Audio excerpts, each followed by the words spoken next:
There comes a point in every life when everything seems to stand still, when prayers feel unanswered, when doors appear closed, and when the waiting feels endless.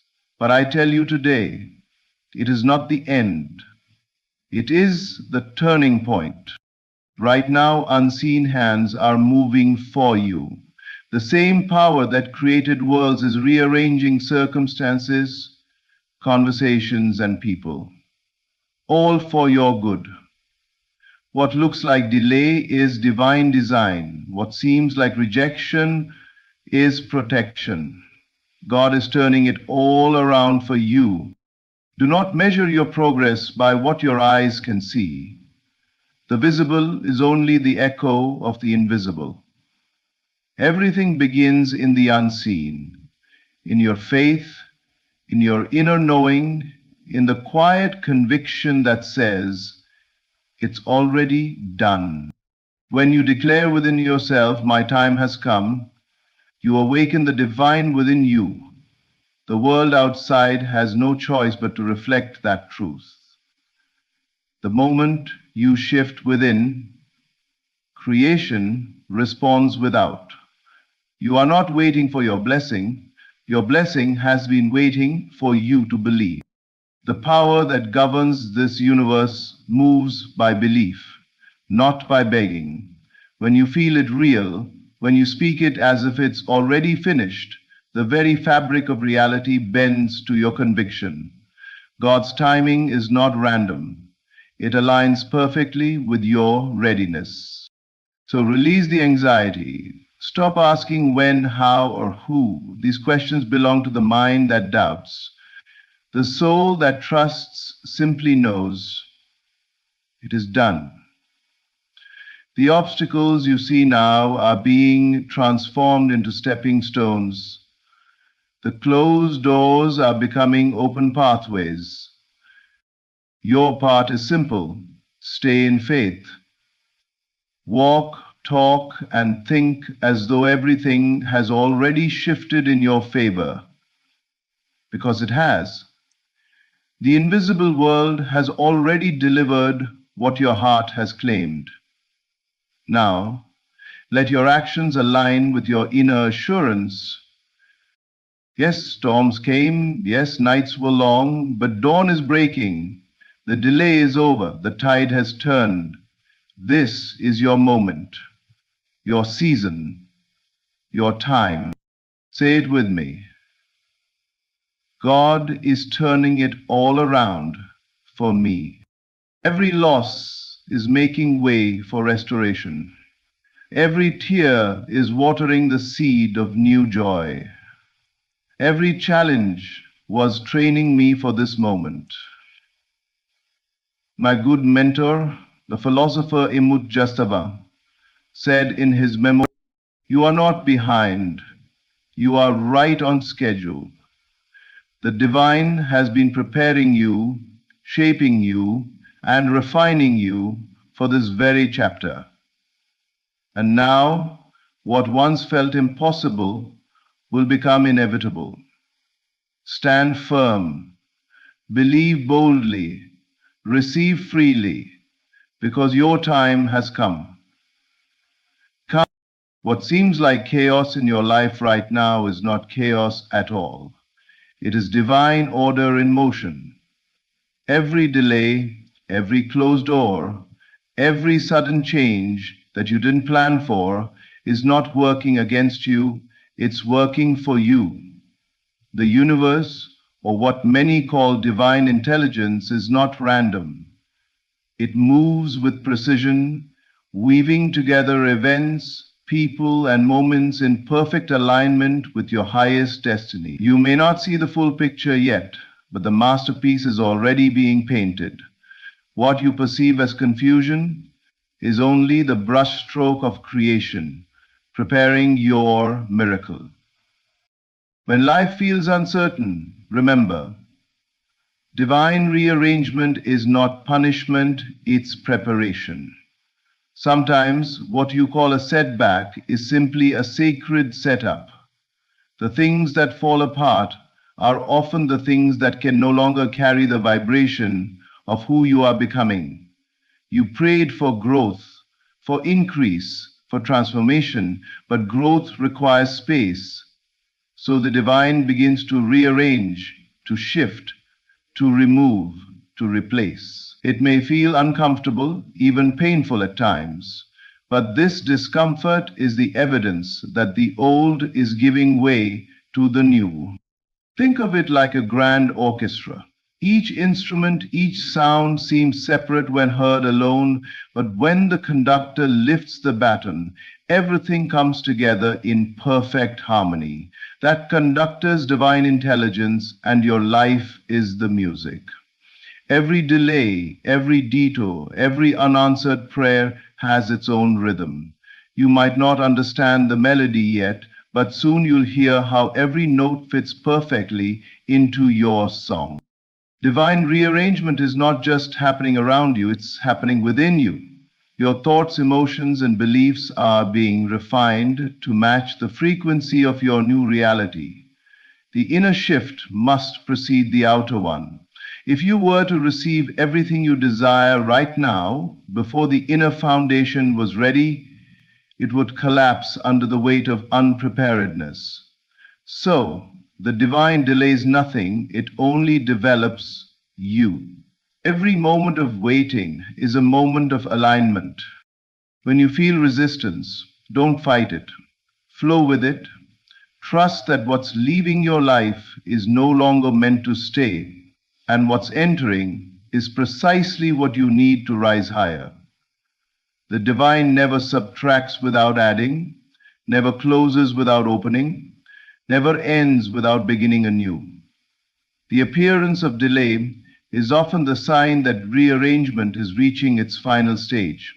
The universe is simply adjusting the final details before your blessing arrives. So breathe. Let go of control. What's meant for you cannot miss you. What's aligned with you will find you. Everything is unfolding exactly as it should, even if it looks nothing like you expected. The same power that holds the stars in perfect orbit holds your destiny in divine order. Trust the process even when you can't trace the pattern. Soon you'll look back and realize that every delay, every detour, and every disappointment was simply divine rearrangement, the universe turning everything in your favor. Your inner world is the blueprint of your outer experience. Every thought, every belief, every feeling you consistently hold becomes a silent command to the universe. What you assume to be true, whether good or bad, begins to solidify into form. Life doesn't respond to what you say you want, it responds to what you believe you already have. The unseen powers of creation are not waiting for your words, they are activated by your inner conviction. The moment you feel that it's done, the machinery of reality begins to move in your favor. This is the great secret. Assumption precedes manifestation. Before anything appears in your world, it must first exist within you as a living reality of consciousness. You cannot experience what you have not yet accepted inwardly. When you assume something deeply enough, not as wishful thinking, but as an inner knowing, it impresses the subconscious mind, and the subconscious is what shapes the external world. It reorganizes events, draws people to you, and shifts circumstances until your inner feeling is mirrored outwardly. Many people try to change their reality by force, through effort, struggle, and constant striving. But true transformation begins when you rest in the feeling that it is already accomplished. That feeling is the seed from which the harvest grows. The moment you claim within, it is done. The universe begins to orchestrate every detail to make it so.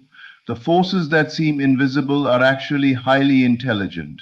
They move with perfect accuracy according to the vibration of your belief.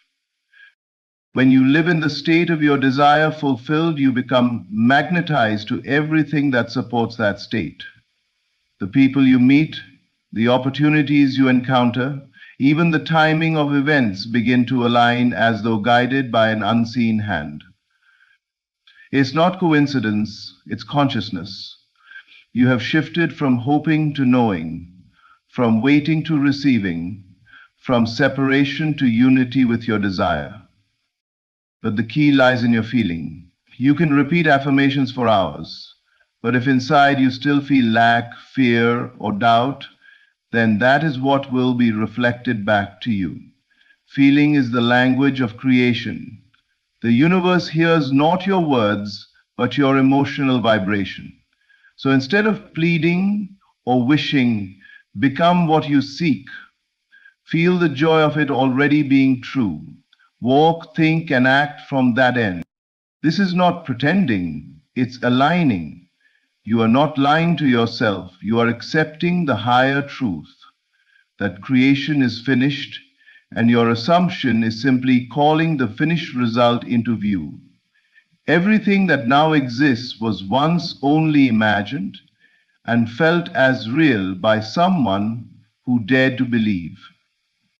So start now. Assume the best about your life. Assume that everything is working out for you. Assume that your dream is already a fact. Feel it so deeply that the unseen has no choice but to reveal itself in the seen. Your inner assumption is the seed of destiny. Nurture it with unwavering faith and watch reality reshape itself around your belief. Faith is the bridge that connects what cannot yet be seen to what is destined to appear. It is the invisible thread that binds your inner vision to your outer experience. True faith is not a desperate hope that something might happen one day. It is the quiet, powerful knowing that it already has.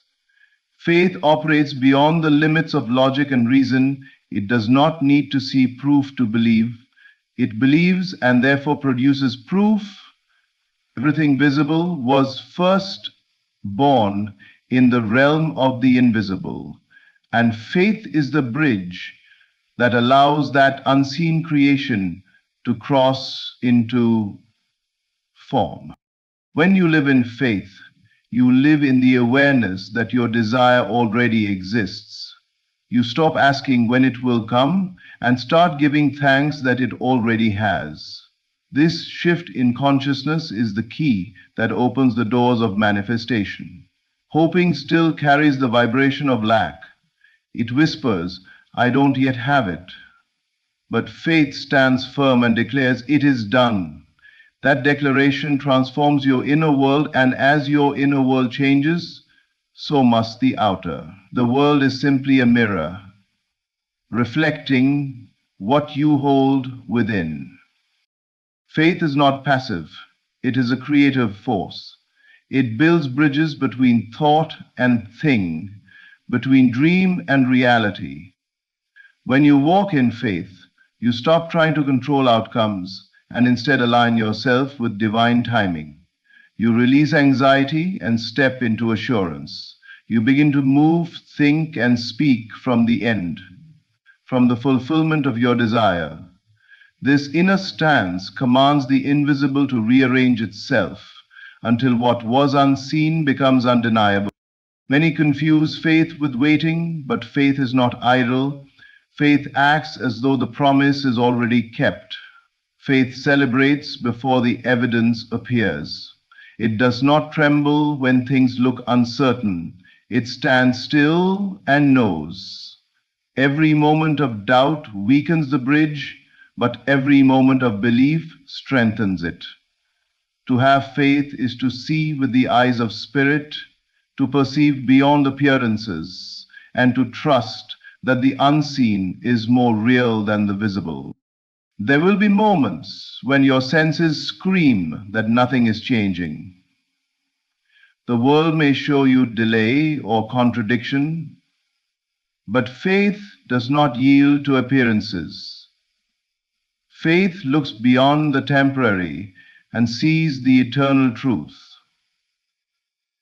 The invisible power that created worlds has not abandoned you. It moves through you, waiting for your unwavering trust to complete its work. When you truly know that your desire is already yours, you begin to live from a state of completion. Gratitude replaces worry, peace replaces striving, and expectancy replaces fear. You no longer chase outcomes, you attract them naturally because your vibration matches their reality. Faith is not about trying harder, it's about trusting deeper. The bridge is already built. All that's required is that you walk across it. Step boldly, not by sight, but by inner knowing. For the moment you believe without seeing, the unseen world begins to move, and soon the invisible becomes visible, exactly as your faith decreed. Your time has already been declared. The breakthrough you've been waiting for is not on its way. It is already here, unfolding in perfect divine timing. What you've prayed for, visualized, and believed is not some distant possibility. It is a present reality, waiting for your recognition. You are not waiting for the shift, you are stepping into it.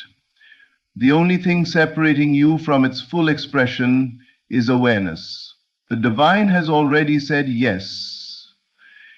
Now it's your turn to agree with that yes. Every desire placed in your heart was not given to tease you, but to call you higher. It was planted there because it already exists for you in the invisible. The moment you desired it, the moment you believed it, creation responded. The universe began rearranging itself to match the new reality you claimed. You may not have seen the evidence yet, but that doesn't mean it isn't here. The shift has already occurred in the unseen, and your task is simply to align with it, to live as though it's already done. When you say, "My time is coming," you unconsciously push your manifestation further away. You place it in the future, always out of reach. But when you declare, "My time has come," something shifts within you. Your vibration rises to meet the frequency of fulfillment. You stop chasing and start receiving. The energy of arrival replaces the energy of waiting. You begin to walk differently, speak differently, and see differently because your consciousness has accepted what is already yours. Everything in creation operates by divine timing, and divine timing is never late. You have not been forgotten or overlooked, you've been prepared. The waiting period wasn't wasted time, it was sacred alignment. The lessons, the delays, the detours, the moments of silence, all of it was shaping you into someone capable of holding the very blessing you asked for. The divine does not deliver promises to unprepared hands, but now the preparation is complete. The shift is active. The moment is now. You are stepping into the season that was written for you long ago. You don't need to force it, beg for it, or chase it. You only need to receive it. Feel the power of that truth. It has already happened. Every cell of your being should begin to resonate with that awareness. When you live from the knowing that your time has already been declared, fear loses its power, doubt dissolves, and peace takes its place. Move with confidence, not because you hope for favor, but because you walk in it. So lift your head. Stop questioning when things will change. They already are. What was once unseen is now materializing. Doors that seemed locked are opening. Paths that were hidden are appearing. The chapter you've been waiting to live has already been written and the page has turned. Step boldly, for your time has come and the universe is rising to meet you. There comes a moment in every journey when the wisest thing you can do is let go. You have prayed, visualized, affirmed, and acted. Now it is time to release control. Control is the language of fear. It believes that without constant effort and worry, things will fall apart. Alignment, however, is the language of faith. It knows that when you surrender the need to manage every detail, divine order takes over and moves with precision far beyond human understanding. The moment you stop trying to force outcomes, the unseen intelligence that governs all creation can finally do its perfect work. We are in the process of creation as much as it. So much of human suffering comes from the need to control what cannot be controlled: timing, people, circumstances, and outcomes. When things don't unfold the way we expect, we tighten our grip, thinking that more effort will fix what only trust can complete.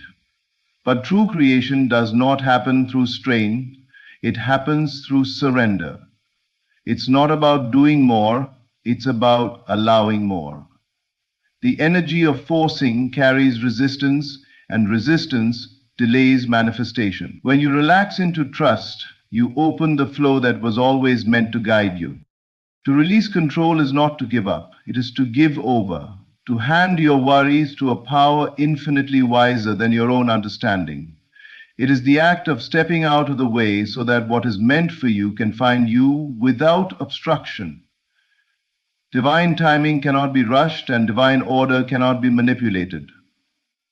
What is for you will not require anxiety, exhaustion, or struggle. It will arrive in perfect sequence when you are internally aligned with it.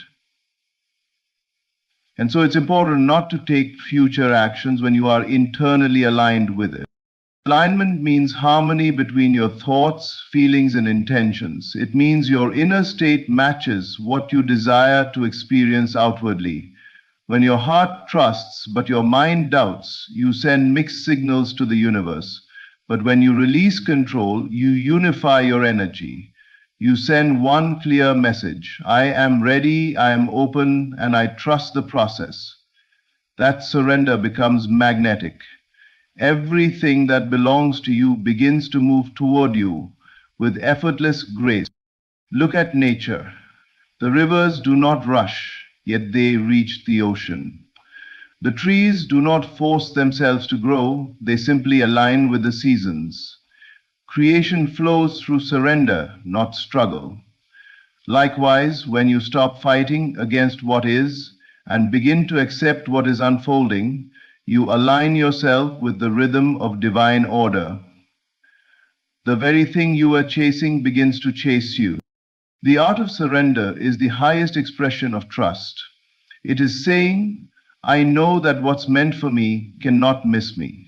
I trust that even what I cannot see is being perfectly arranged. And in that space of faith, miracles begin to unfold quietly but powerfully. Doors open without effort, people appear without planning, and opportunities arise from nowhere. When you release control, you create space for divine intelligence to work miracles. Let go of the need to know how or when. Relax into the truth that all is well and all is unfolding perfectly.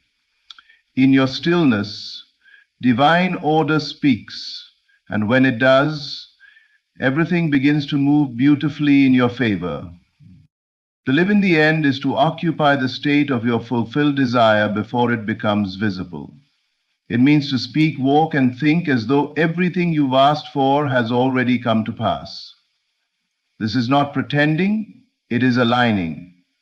You are no longer waiting for your dream to happen, you are living from it. The moment you assume the feeling of the wish fulfilled, the universe responds. It begins to reorganize itself to reflect your new inner reality. The end is the beginning, and when you dwell in that end, the floodgates of destiny open wide. Most people live in the waiting room of life. They hope, they wish, they pray, but they do so from the standpoint of not yet. They talk about their desires as something coming one day. But that mindset keeps the dream in the future, always approaching, never arriving. Living in the end pulls that future into the now. When you walk as if it's already done, your vibration changes. You no longer send out the energy of longing. You emit the energy of possession. And life mirrors that energy back to you. Living in the end doesn't mean ignoring current reality. It means refusing to let it dictate what's possible. You may not see the evidence yet, but you hold the vision so firmly within that it becomes more real than what your senses perceive. You begin to talk differently, not as someone hoping for a breakthrough, but as someone who has already experienced it. You walk with confidence, you think from abundance, you respond from peace. This inner transformation precedes the outer one. Everything in creation responds to the state you occupy. If you live in the state of lack, you continue to attract situations that confirm it. But if you live in the state of fulfillment, everything begins to rearrange to match that feeling. Opportunities appear effortlessly. People show up at the right time. Circumstances shift in ways you could never have planned. It's not magic, it's divine law. You become one with the outcome you've claimed. The secret is consistency. You cannot live in the end for 5 minutes and then return to doubt for 5 hours. The mind must be disciplined to stay in the feeling of completion, even when the world around you hasn't caught up yet. Remember, the world is a mirror. It reflects your dominant state, not your occasional thought. So hold firm to the inner knowing that it's already done. Feel it until it feels natural, until it feels inevitable.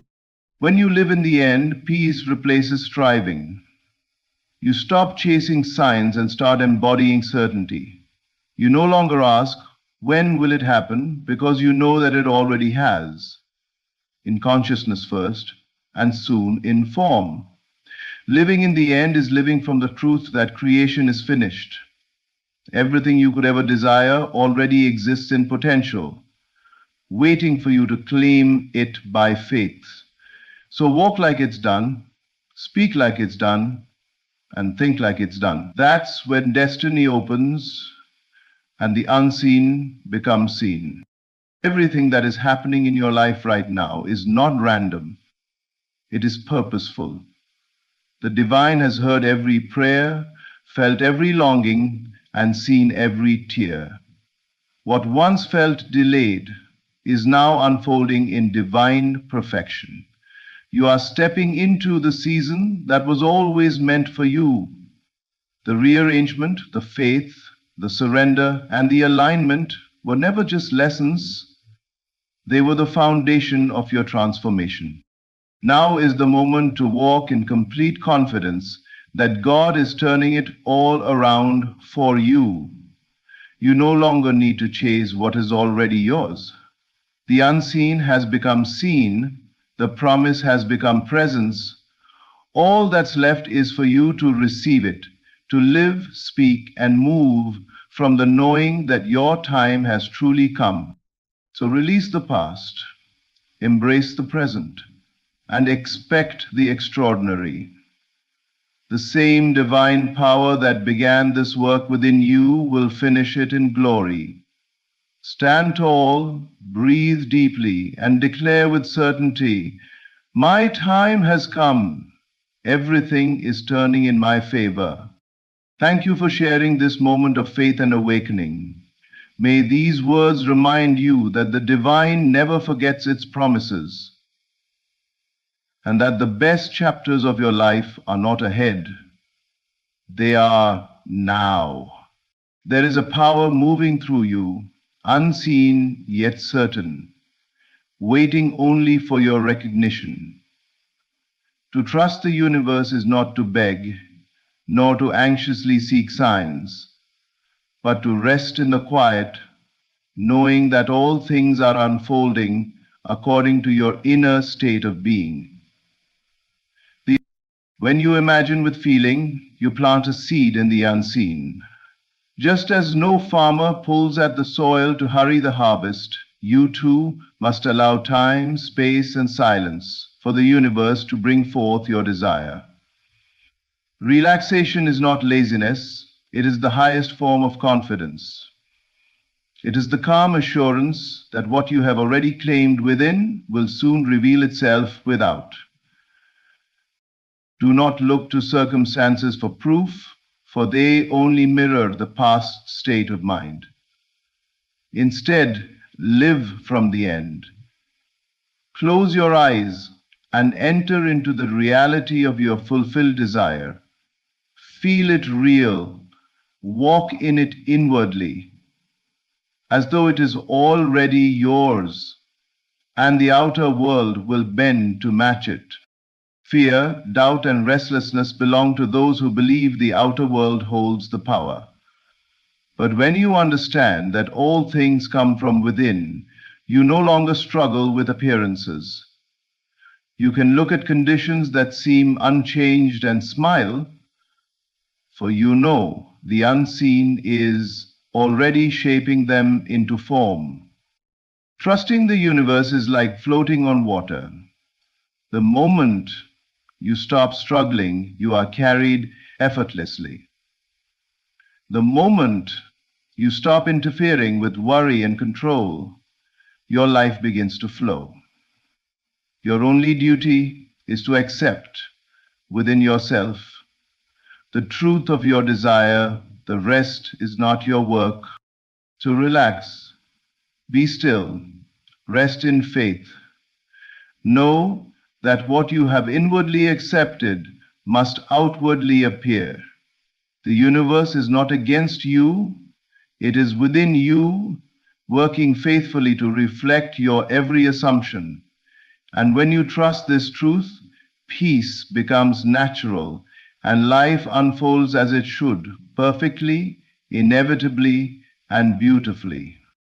Imagination is not a fleeting daydream or a mere play of the mind. It is the very foundation upon which reality is built. Everything you see around you, every object, every invention, every work of art, began first as a vision in someone's imagination. What you hold within, whether through images, feelings, or inner conversations, is the seed of the world you will experience. To understand this truth is to unlock the secret of creation itself. When you imagine something vividly and clothe it with feeling, you are impressing it upon the deeper levels of your being. This impression is like a seed planted in fertile soil. The soil does not question the seed, nor does it resist. It simply brings forth after its kind. Likewise, the creative power within you does not ask whether your thought is small or great, possible or impossible. It simply responds to what you impress upon it. This is why imagination is the key to shaping your destiny. Relaxation plays a vital role in this process. When you are tense, anxious, or restless, your energy is scattered. You try to control circumstances, force outcomes, and wrestle with appearances. But this very struggle is a sign that you do not yet trust the unseen power that is already at work. To relax is to surrender, not in weakness, but in supreme confidence. It is knowing that once you have imagined and accepted something within, its outer expression is inevitable. Think of a farmer planting seeds. He does not sit by the field anxiously wondering if the soil will do its job. He does not dig up the seed every day to see if it has sprouted. Instead, he plants with faith and rests in certainty because he understands the laws of nature. Your imagination works in the same way. Once you impress the seed of desire upon your inner world, your task is to rest, to allow, to trust. When you close your eyes and imagine, Do not see it as a distant hope. Feel it as though it were already real. Live from the end in your imagination. Walk in the scene. Breathe its air and feel the joy of fulfillment. The more vivid and natural this becomes, the stronger the seed is planted. And just as surely as morning follows night, that inner vision must one day appear in the outer world. The reason many fail is not because the law does not work, but because they abandon the process too soon.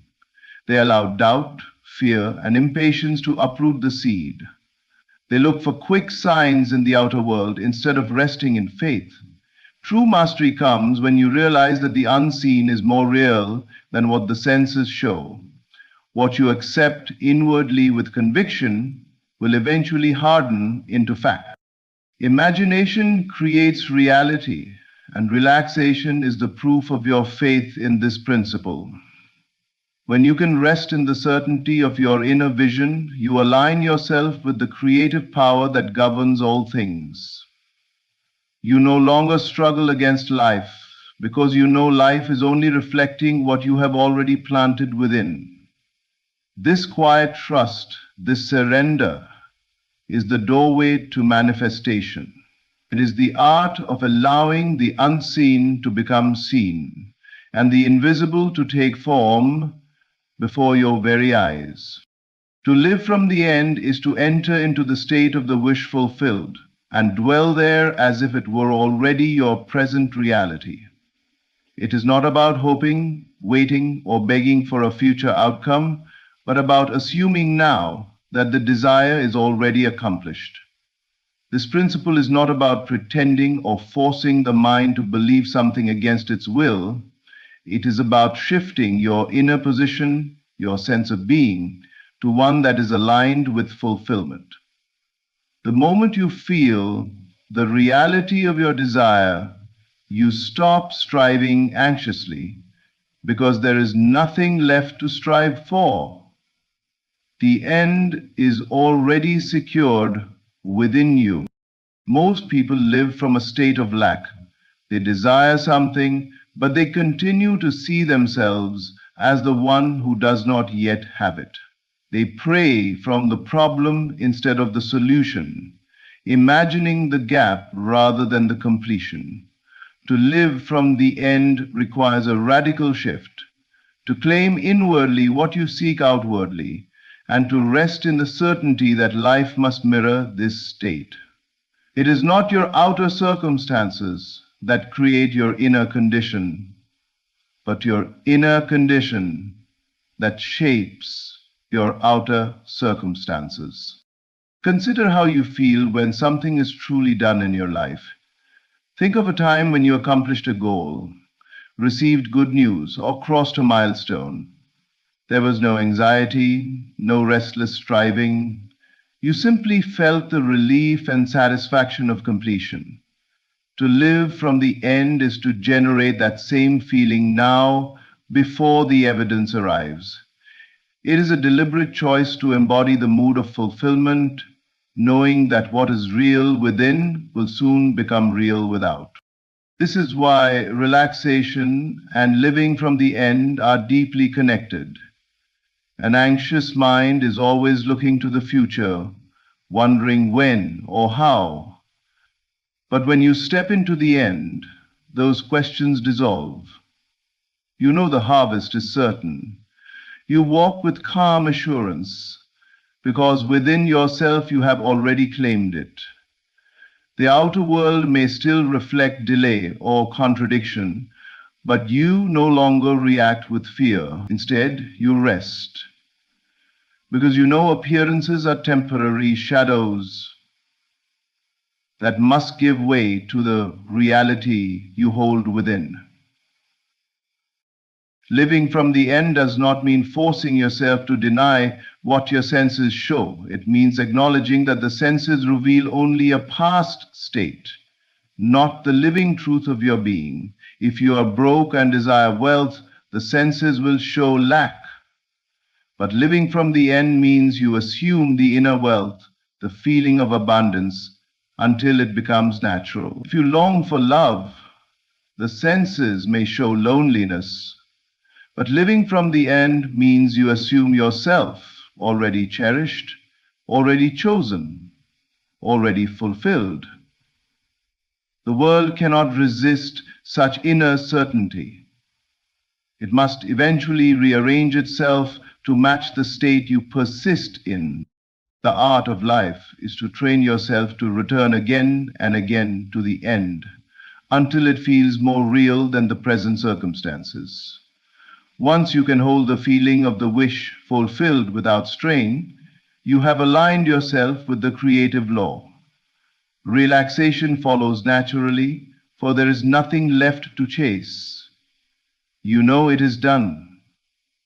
The unseen has already accepted your assumption, and the outer world is on its way to reflect it. To live from the end is to claim your power, rest in it, and allow life to reveal what you have already accepted within. The world around you is filled with noise, opinions, doubts, fears, statistics, and appearances that constantly try to convince you of what is possible and what is not. From the moment you wake up, you are bombarded with voices that tell you to be realistic, to lower your expectations, to accept limitations. This outer noise becomes so loud that you begin to mistake it for truth. But the truth is never found in the clamor of the world.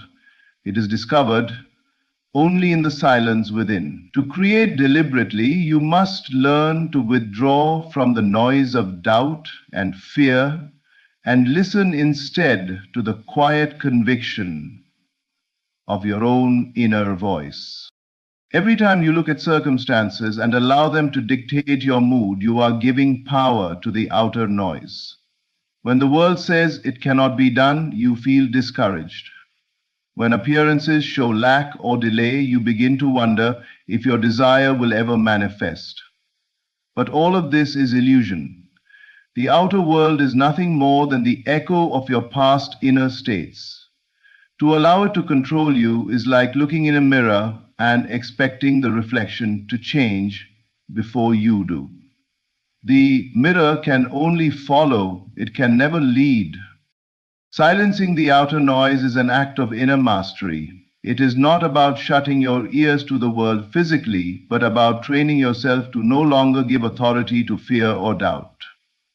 It is about remembering that the true creative power lies within you, not outside. When you retreat inward and claim your desire as already real, you are standing in the place of creation itself. The conviction you feel in those quiet moments is stronger than 1,000 voices of contradiction. Consider how a seed grows in the darkness of the soil. It does not require the world's approval to sprout, it simply follows the law of life. Your imagination works the same way. Once you have planted your desire within and clothed it with feeling, it is already set in motion. The noise of the world may say otherwise, appearances may scream delay or impossibility, but if you can silence those outer voices and return again to the inner conviction, you will see the harvest in due time. True power comes from this inner stillness. It is not loud, not desperate, not anxious. It is calm, steady, and unshakable. When you know something within, no argument from without can move you. The doubters may laugh, circumstances may contradict, but you will stand firm because you have seen and felt the reality inwardly. This is the kind of faith that moves mountains, not by fighting the mountain, but by knowing within that it is already removed. The outer noise will never cease entirely. The world will always have something to say, but your task is not to silence the world, it is to silence its effect on you. When you choose the inner conviction over the outer appearance, you have chosen the only truth that matters. And in time, the noise will fade, and the world itself will adjust to reflect the quiet certainty you held within. In that stillness, you discover freedom. You realize that nothing outside of you has the power to shape your destiny. Only your inner conviction does. And when you remain faithful to it, the outer world has no choice but to obey. Faith is not a matter of struggle, effort, or constant pleading. It is not about trying to convince yourself through endless repetition or anxious striving. Faith in its purest form is rest. It is the quiet confidence that what you have inwardly accepted as true must inevitably show itself outwardly. To trust the universe is not to labor, but to relax into the assurance that all is already accomplished. The moment you truly believe, the strain ends, because you no longer feel the need to chase. You simply know. When a person lacks faith, their life becomes a cycle of chasing after outcomes, worrying about results, and attempting to control every detail of the path. They think their willpower or effort alone will bring their desire to pass, so they exhaust themselves trying to manipulate circumstances. But true faith requires no such strain. It is not about controlling the outer world. It is about accepting the inner reality. Once that acceptance is complete, rest follows naturally. Think of a traveler boarding a train. Once seated, he does not sit anxiously wondering if the train will reach its destination. He does not run alongside the track or attempt to push the carriage forward. He rests because he knows the train is already carrying him where he intends to go. Faith operates in the same way. Once you have assumed the state of the wish fulfilled, you need not force or chase. The unseen power is already moving all things to bring your desire to fruition. Your task is only to remain calm, steady, and inwardly certain. Faith is rest because it shifts your sense of time. Without faith, you are always waiting for the future, hoping one day it will arrive. With faith, you live in the now, because within yourself it is already done. You stop asking when because you already feel now. You stop asking how because you know the how is not your concern. The outer world simply arranges itself according to the state you have accepted. The Vatex ceremony. You should choose to accept. This is why faith brings peace. It silences the restless mind that constantly questions and doubts. It ends the endless search for signs and assurances. Once you truly believe, you no longer need proof from the senses, because the inner conviction is stronger than appearances. Even if circumstances seem unchanged, faith allows you to rest in the knowledge that the change is already unfolding beneath the surface, like a seed sprouting before it breaks through the soil. The most powerful creations arise, not from frantic effort, but from quiet certainty. To be still, to rest in faith, is not weakness, it is the highest strength. It shows that you trust the laws of the universe so completely that you no longer need to interfere. You can live joyfully, peacefully, and freely because you know your desire is already secured. Faith is not something you do, it is something you become. It is a state of being, a calm assurance that allows you to move through life with grace, knowing that what you have accepted inwardly is as good as done.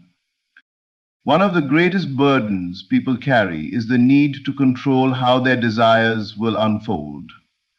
They imagine what they want, yet immediately the mind begins asking, how will this happen?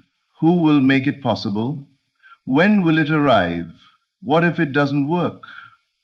This constant questioning creates tension, doubt, and resistance. But the truth is simple. The how is never your concern. Your only responsibility is to assume the state of the wish fulfilled. and to rest in that assumption. The universe has ways and channels far beyond your comprehension. When you insist on controlling the method, you limit what could have been infinite. Consider the seed once more. When planted in soil, the farmer does not worry about how the roots will form or how the plant will break through the earth. He does not stand over the ground day and night commanding the process to happen. He simply knows that growth is inevitable and allows nature to do its work.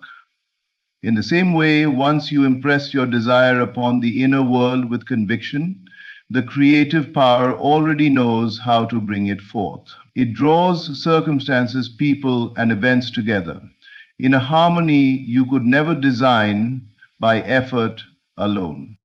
Letting go of control is not passivity, it is trust. It means you no longer interfere with doubt or desperation.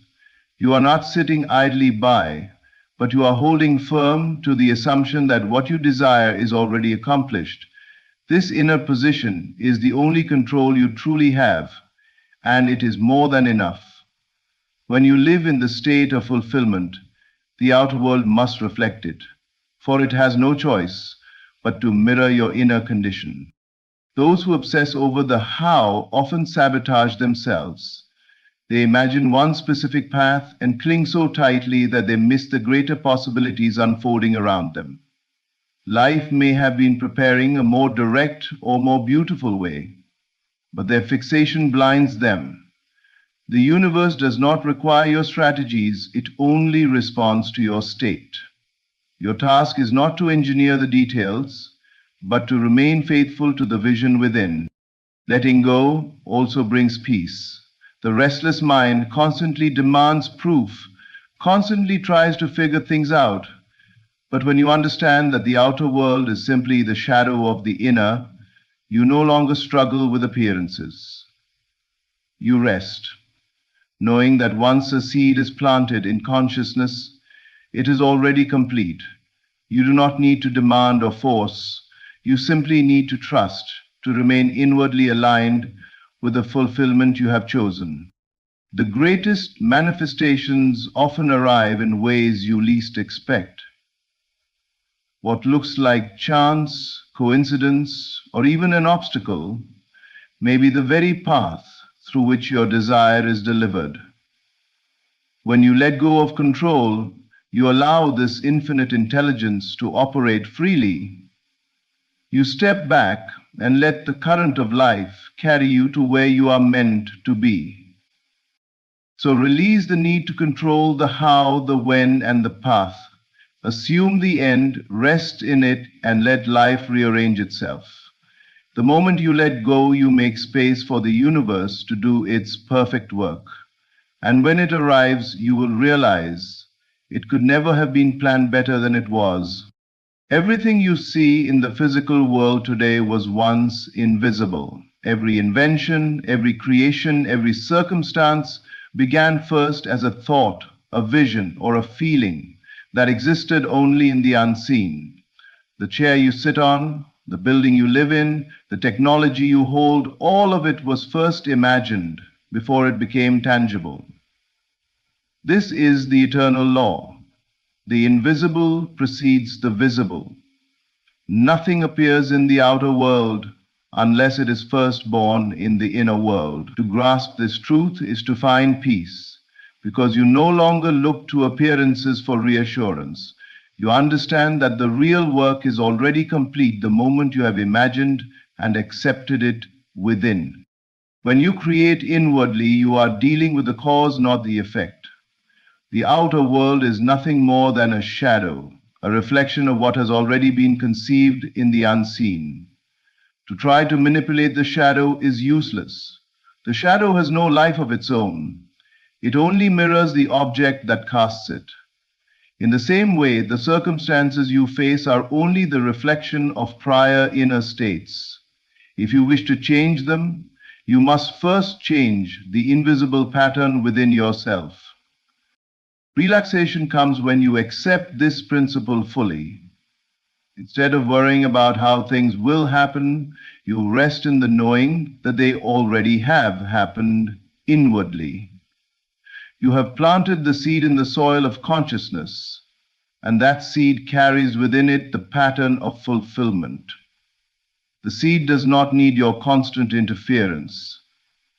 It needs only your trust. Just as a farmer understands that growth begins in darkness before it breaks into light, so too must you understand that the invisible work is done long before you see its evidence. This understanding allows you to stop fighting appearances. The senses may show lack, delay, or contradiction, but you know these are only old states still fading away. They cannot prevent the new seed from sprouting. The moment you imagine with feeling and accept it as real, the process is set in motion. Nothing can stop it but your own disbelief. And even then, the power is not gone. It simply waits for your acceptance once again. Think of how night always precedes morning. In the deepest darkness, the dawn is already certain. So it is with your desires. The outer world may appear silent, motionless, unchanged, but beneath the surface, the invisible is working tirelessly. To relax in this truth is to live with quiet confidence. You no longer demand proof, because you know the proof is inevitable. You no longer beg for signs because you know the manifestation is unfolding according to its perfect timing. The invisible is always greater than the visible. What you hold in imagination has more power than what you see with your eyes, because the unseen is the source and the seen is only the result. To live from this awareness is to walk in faith, to rest in certainty, and to know that your inner acceptance guarantees your outer manifestation. Once you have imagined and truly felt it, the outcome is no longer in question. It is inevitable. The invisible precedes the visible, and the unseen is already shaping itself into form on your behalf. The great secret of life is simple. All that you desire already exists within you. Imagination plants the seed, faith allows it to rest, silence protects it, and trust gives it room to grow. When you live from the end and let go of control, you understand that the invisible always precedes the visible. There is nothing to fear, nothing to chase, and nothing to force. The universe is not against you, it is within you, faithfully mirroring every inner state you choose to accept. So relax. Rest in the assurance that what you have inwardly claimed is already done. Let peace replace striving. Let conviction replace doubt. And let your inner vision guide the unfolding of your outer life. The harvest is certain, for creation is finished the moment you accept it within yourself. Thank you for listening. And may you carry this truth into every moment of your life with calmness, trust, and quiet confidence. Beloved, let me tell you this mystery. The future is not something waiting for you at the end of time. It is calling you now. The person you are destined to be is not distant, not unreachable, but present, waiting for you to awaken to its voice. The whispers you often ignore, the desires that burn quietly in your heart, are not accidents. They are messages. They are the letters written by the hand of your future self, sealed in the envelope of longing and delivered through the language of imagination. When you close your eyes and dare to see yourself as greater, freer, richer in spirit, you are not daydreaming, you are receiving a prophecy. That vision is not make-believe. It is a glimpse of the self you already are in another realm of existence. The question is, will you listen? For your future self does not speak in words but in feelings, the sense of certainty, the quiet joy of imagining the wish fulfilled. That is the voice of destiny speaking. Do not wait for signs outside, for the sign is within. The echo you hear in your chest when you imagine boldly, that is the future calling. And when you answer, not tomorrow, not later, but now, the line is made clear. Your task is not to create the future, but to embody the message it sends you. Walk as if the letter has been received. Speak as if the promise is already yours. Act as though the future has bent down and placed its crown upon your head. For truly it has. The future you are destined to become is already alive, and the messages it sends are waiting for your recognition. The moment you believe, the message is no longer from the future, it becomes the present. The future exists now. It is not a distant event that you are running toward, nor is it a treasure hidden in the dust of tomorrow. It is alive in this very moment, waiting for you to awaken to its presence. The life you long for, the dream you cherish, the state of being you crave is already unfolding in a higher dimension of consciousness. What you call the future is simply an unseen layer of reality existing here and now, awaiting your recognition. When you understand this, you no longer live as one who waits, but as one who receives. The seed of the oak is not the oak in potential, it is the oak in essence. Likewise, the vision you hold of yourself is not merely a possibility, it is a reality already established in the invisible. It is unfolding, perfect and complete, beyond the veil of your present awareness. The work is not to create it, but to align with it, to step into its rhythm, to embody its truth as if it were already yours. Many spend their lives postponing happiness, saying, "One day I will be free. One day I will be abundant. One day I will walk in purpose." But one day is not a place. It is an illusion. The only doorway to transformation is now. The life you desire is not waiting for years to pass or conditions to be met. It is waiting for you to accept that it already is. The universe does not operate by time as you know it. It operates by state. You do not move into the future by days, but by consciousness. Close your eyes and imagine yourself as the person you long to be. Feel the certainty of that life, the peace, the joy, the accomplishment, the freedom. As you enter that feeling, you are not pretending. You are aligning with the dimension where that life is real. That alignment is the bridge. It is the key that unlocks the unseen and draws it into your visible world. The shift is not in time, it is in awareness. Consider a radio. 100 frequencies exist in the same space, yet you only hear the one you are tuned to. Your future is no different.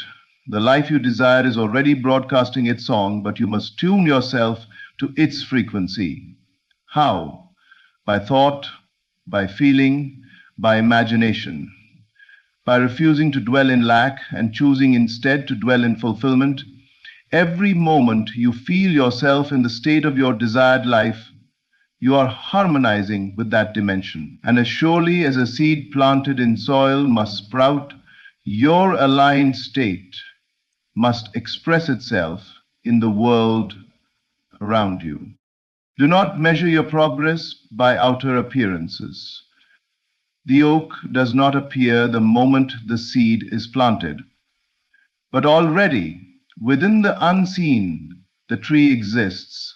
So it is with your life. The invisible precedes the visible. and the future precedes the present. What you choose to believe now is the reality you will inevitably behold. Therefore, walk as though it is done, speak as though it is true, feel as though you already stand in the life you desire. The future exists now, and the moment you align with it, you step into its unfolding. Imagination is the bridge between who you are now and who you are destined to become. It is not idle play, nor empty fancy, but the sacred doorway through which your future self speaks to you. Every image that rises in the stillness of your mind, every scene that stirs your heart, is not mere invention. It is communication. It is the language of destiny, written in symbols and feelings, guiding you into alignment with the life that already awaits you. So often we are taught to treat imagination as childish, as if it were a toy to be discarded once we grow older. Yet imagination is the most powerful faculty of the human spirit. It is the eye that sees what the physical eye cannot. It is the bridge across time, where the unseen meets the seen. When you sit in silence and envision yourself living fully, walking boldly, thriving abundantly, you are not daydreaming. You are receiving a message from the dimension of your fulfilled self. That vision is real, it exists already, and your imagination is the thread that connects you to it.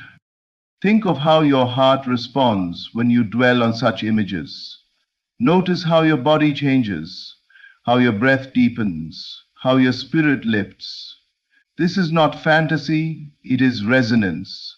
Your future self is pulling you, whispering, "This is who you are. This is where you belong." And the more you allow yourself to feel it, the stronger the bridge becomes. What you accept inwardly with conviction must eventually manifest outwardly. The world outside is only the echo of the world you have already built within.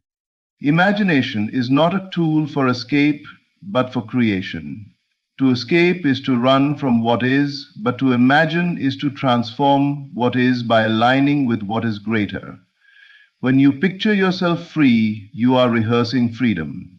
When you imagine abundance, you are embodying wealth. When you envision love, you are cultivating the vibration that draws it into form. The unseen and the seen are not separate. They are one. Imagination is the bridge that allows what is hidden to be revealed. Consider the architect who designs a building. Before the stone is laid, the plan exists in imagination. Before the painter's brush touches the canvas, the image is alive within. In the same way, before your destiny appears in time, it is complete in the silence of your mind. To dismiss your imagination is to deny the blueprint of your own future. To embrace it is to walk across the bridge into the life already prepared for you. But the key is to dwell. A fleeting thought is a shadow, but a sustained image is a seed. What you dwell on in silence grows roots in the unseen and bears fruit in the seen. Do not think lightly of the moments you spend imagining. They are the sacred meetings where you commune with your future self. Each image you nurture in faith is a step across the bridge, a step into the reality that already exists. So guard your imagination. Do not use it to rehearse fear or replay failure. Use it to see beyond appearances, to anchor yourself in the greater truth of who you are becoming. For imagination is not fantasy, it is prophecy. It is the bridge that carries you from longing into fulfillment, from shadow into light, from what you are. To feel it as done is the great key.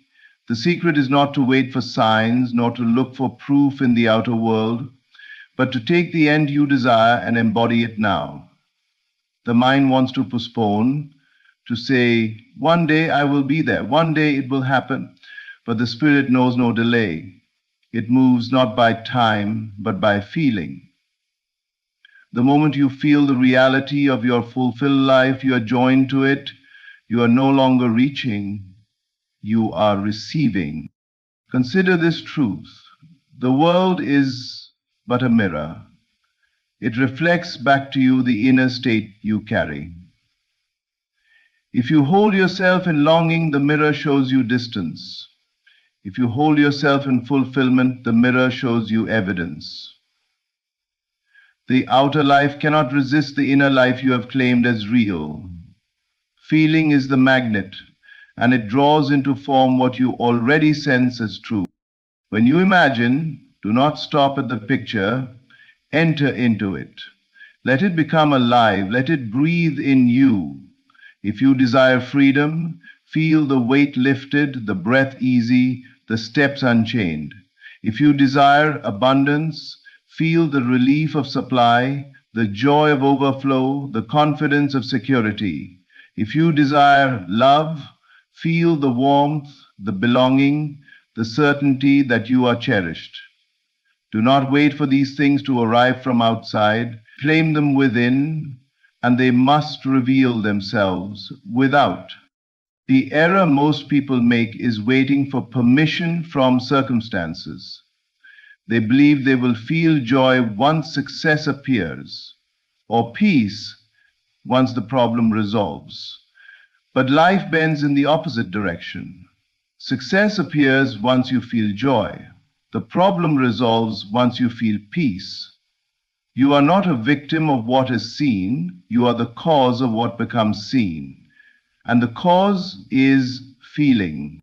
Feeling it as done is not pretending, it is stepping into a higher law. Pretending is weak, it knows it is false. Feeling is faith, it knows it is real. Faith does not ask how or when. It rests in the certainty of already. This resting is the proof of trust. When you no longer chase, no longer grasp, no longer wonder if it will be, you are standing in the state of already fulfilled. And in that state, guidance flows. Intuition rises. Doors open. You do not force the path. The path reveals itself. Think of the actor who takes on a role. He does not wait for the states to transform before he embodies the character. He becomes it first, and the stage follows. So it is with life. Your outer world is the stage that conforms to the role you inwardly play. If you wish for change, you must step into the feeling of the new role now. The script is written in your emotion. Therefore, begin this moment. Do not say, I will feel it tomorrow. Choose the end you desire and clothe yourself in its reality. Walk as though it is finished. Rest as though it is complete.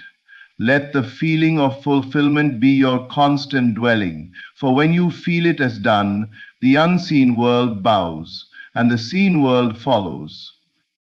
Every true desire is not a random spark, nor an empty craving. It is a whisper from your future self.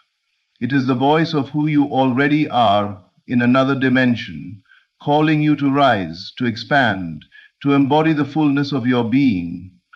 When you feel the pull of a deep desire, understand that it is not something you are trying to become. It is something you already are, urging you to recognize it here and now. Desire is often misunderstood. Many are taught to suppress it, to treat it as weakness, to mistrust the longing within. But desire is holy. It is the current that connects you to the greater version of yourself. It is the conversation between the visible and the invisible, between the present self and the future self. To silence desire is to silence guidance. To honor desire is to walk the path of destiny. Notice the difference between fleeting wants and true desires. A want may arise from comparison, from fear, from the grasping of the ego, but a true desire carries weight, depth, and persistence. It does not leave you. It stirs your heart in quiet moments. It returns to you when you think you have let it go. This kind of desire is not placed in you by accident.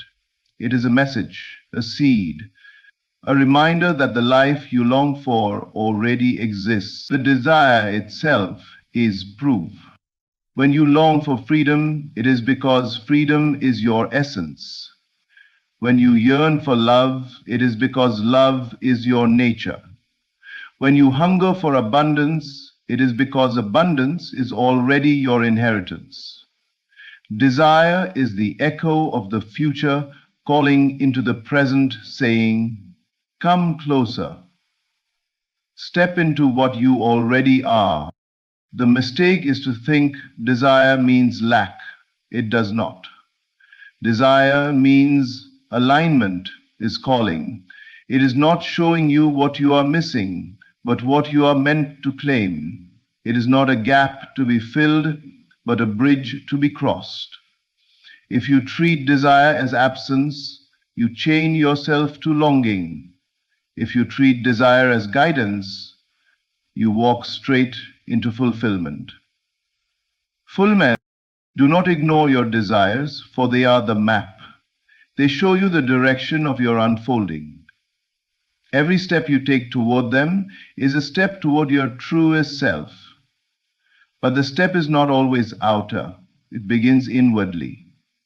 To honor desire, you must first accept it as real. Allow yourself to feel its reality. Embrace the joy of its fulfillment. Know that the moment the desire was born within you, the path to its realization was born also. Think of desire as a seed planted by your future self. The moment you feel it, the seed is alive. You do not need to force it into being.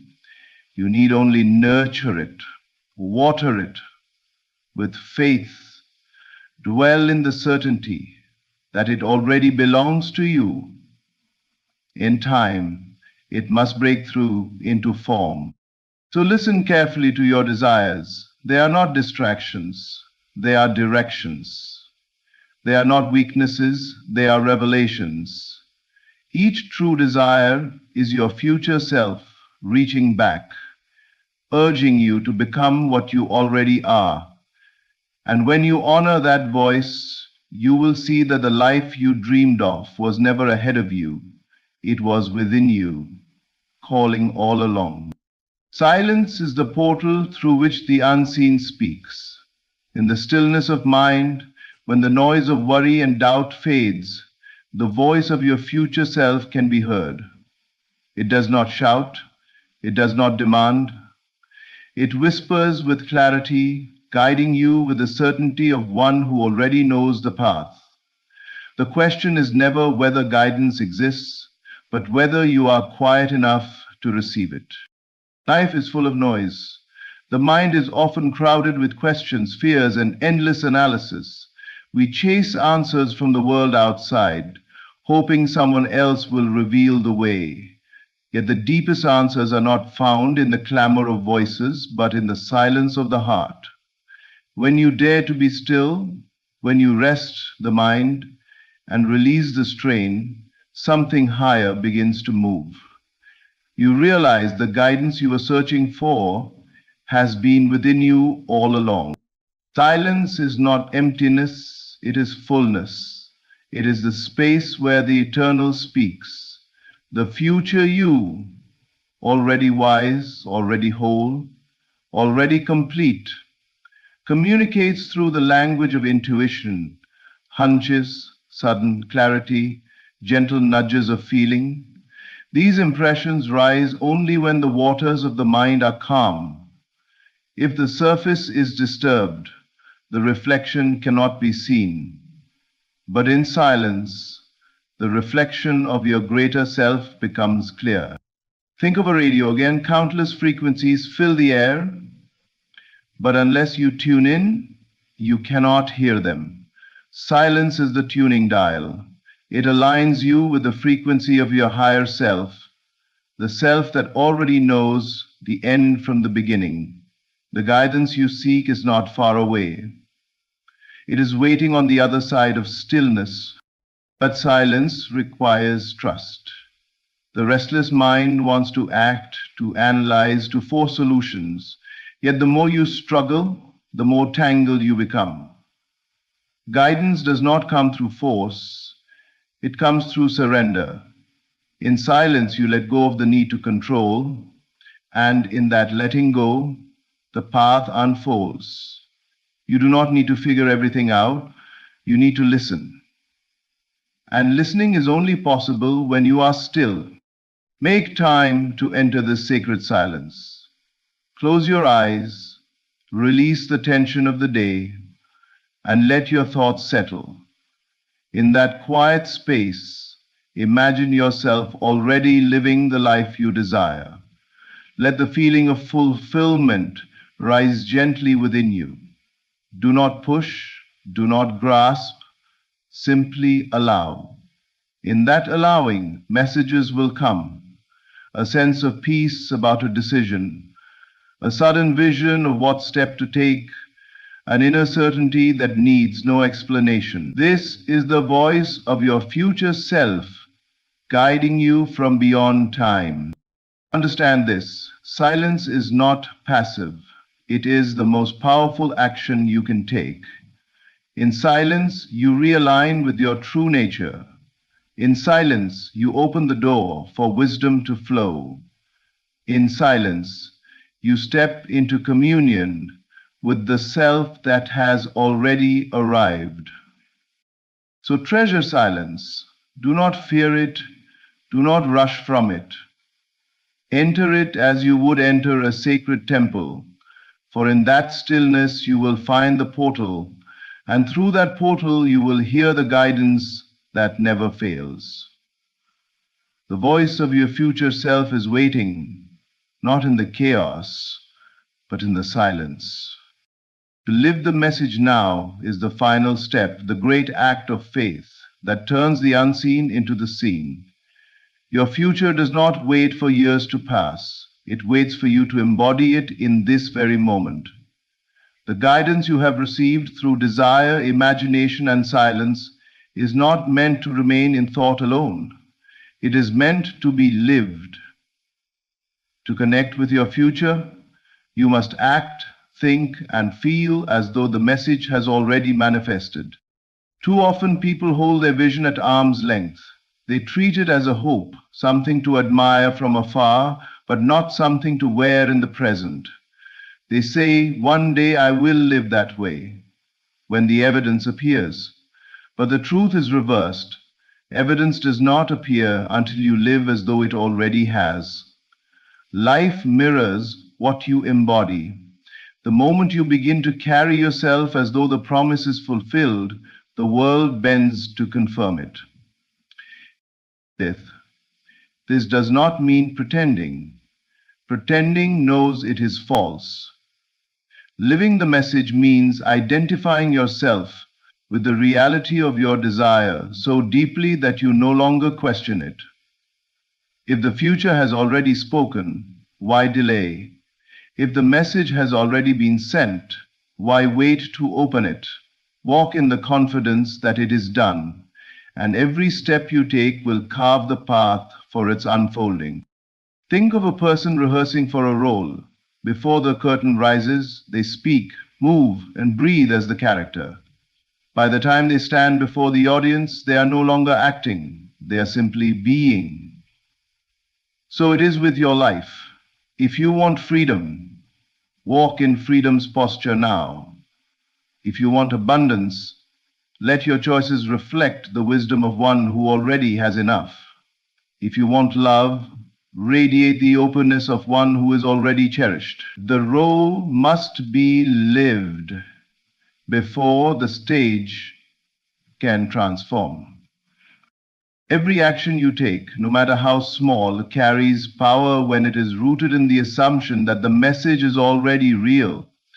The way you speak about yourself, the way you treat others, the way you carry your inner state, these are all declarations to the universe.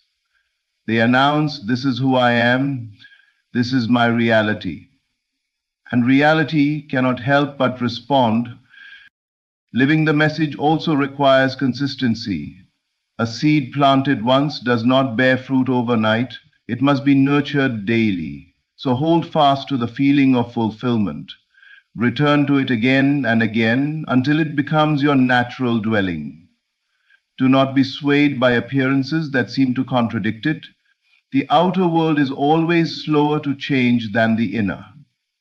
But the change is certain if you persist in living as though it is already here. So begin now. Act as though the letter from your future self has been received and read. Think as though the promise has already unfolded.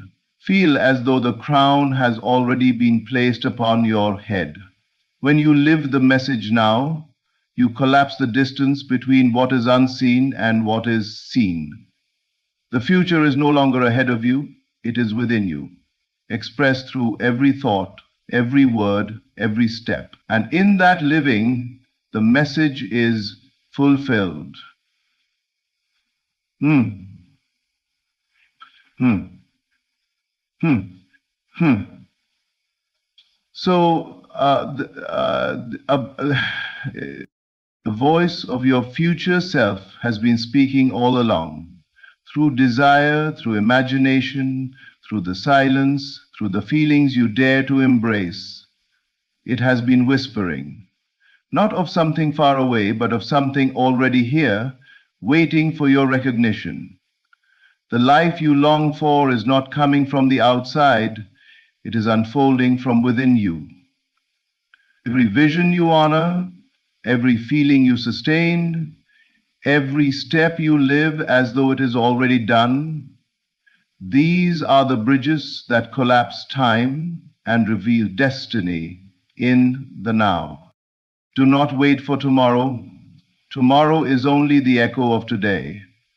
Live the message now. Speak it, feel it, breathe it, and the future you will not only meet, you will embody. For the greatest truth is this: you are already the one you seek to become. Thanks. Thank you for walking this journey with me. May you hear the whispers of your future self and have the courage to live them now. If this message touched you, share it with others who are ready to awaken to their destiny. Your support means everything. Stay inspired, stay awakened, and remember, the future exists in you right now. Thank you. There are moments in life when everything seems to stand still, when the promises you've held in your heart feel delayed and every door appears closed. But what if I told you that in those silent stretches of time, everything is still working out perfectly, precisely, divinely, in your favor? You see, what we call delay is often divine choreography. Life is not punishing you, it is positioning you. Every seeming setback, every unanswered prayer is not rejection, it is redirection. The unseen hand of God is arranging circumstances, moving people, and aligning opportunities in a way that your physical eyes cannot yet perceive. Trust the silence, trust the stillness, trust the timing. When you learn to rest in faith, you stop wrestling with when and start dwelling in it is done. You no longer beg the universe to move. You realize it already has. The moment you assume the feeling of your wish fulfilled, the instant you dare to believe, something shifted in the unseen realm. Time itself began to conspire for your favor. You may not see it yet, but beneath the surface, roots are forming. The dream you planted in faith is alive. Every challenge, every delay, every disappointment is nourishing that seed. The soil of patience is where miracles grow. There will come a day, and it may not look like today, when everything will suddenly make sense. The closed doors will reveal their protection. The lost opportunities will unveil their purpose. And you'll see that what looked like waiting was actually preparation. You are not forgotten. You are not behind. You are right on schedule with divine timing. So hold the vision even when you see nothing. Speak the promise even when the evidence says otherwise. Stay faithful in the unseen, because what you have imagined in faith is already finding its way into form. Every delay has a divine reason, and every season has its appointed time. What belongs to you cannot be lost. What's meant for you will not pass you by. Don't give up before the breakthrough. The moment you're tempted to quit is often the moment just before everything shifts in your favor. Breathe, believe, and be still. For everything, yes, everything is working out in your favor. Trust God's timing. What we often perceive as delay is not a denial, but a divine orchestration moving in silence.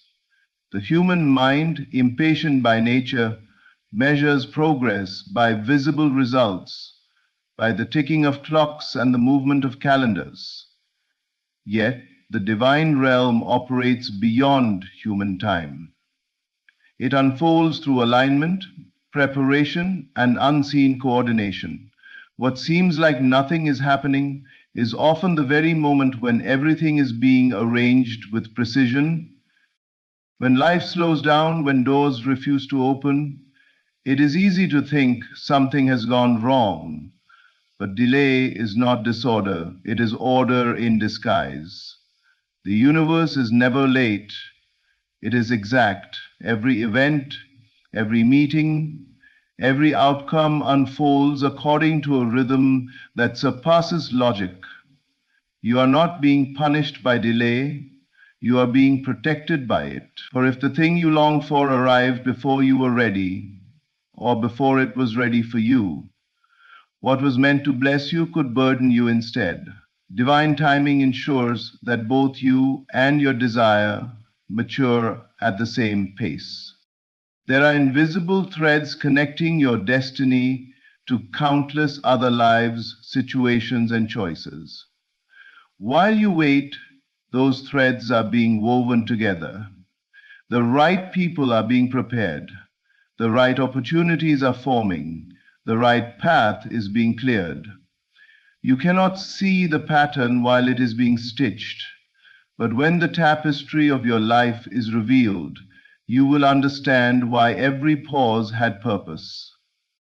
Sometimes delay is God's way of deepening your faith, stripping you of impatience, fear, and doubt, so that when your promise arrives, you receive it with strength, gratitude, and humility. The waiting season is secret. It refines the heart and clarifies intention. It teaches you to depend not on external progress, but on inner assurance. When you learn to rest in the knowing that everything is unfolding perfectly, you align with divine intelligence itself. You stop forcing, you stop fighting, and you start allowing. The truth is, delay is never wasted time. It is divine preparation disguised as stillness. The same way a seed is buried before it breaks through the soil, your manifestation hides beneath the surface, gathering strength. You do not dig up the soil to check if the seed is growing. You water it in faith, trusting that nature is doing her perfect work beneath the surface. So it is with your desires. What you have prayed for, imagined, and believed is germinating in the unseen. The divine order behind delays is not chaos, it is choreography. Every second of waiting is a step in a larger dance of timing and grace. And when the appointed hour comes, not a moment sooner, not a moment later, everything that once seemed withheld will appear suddenly, effortlessly, beautifully. Then you will realize that the delay was never against you, it was always for you. The path was being cleared, the timing perfected, and you were being prepared for the blessing that was already yours. Time, as we perceive it, is not as rigid as it appears. It bends and rearranges itself around the state of your consciousness. Every inner assumption, every feeling you consistently hold, quietly molds the events that unfold in your external world. What we call waiting is not about minutes and hours passing, it is about alignment.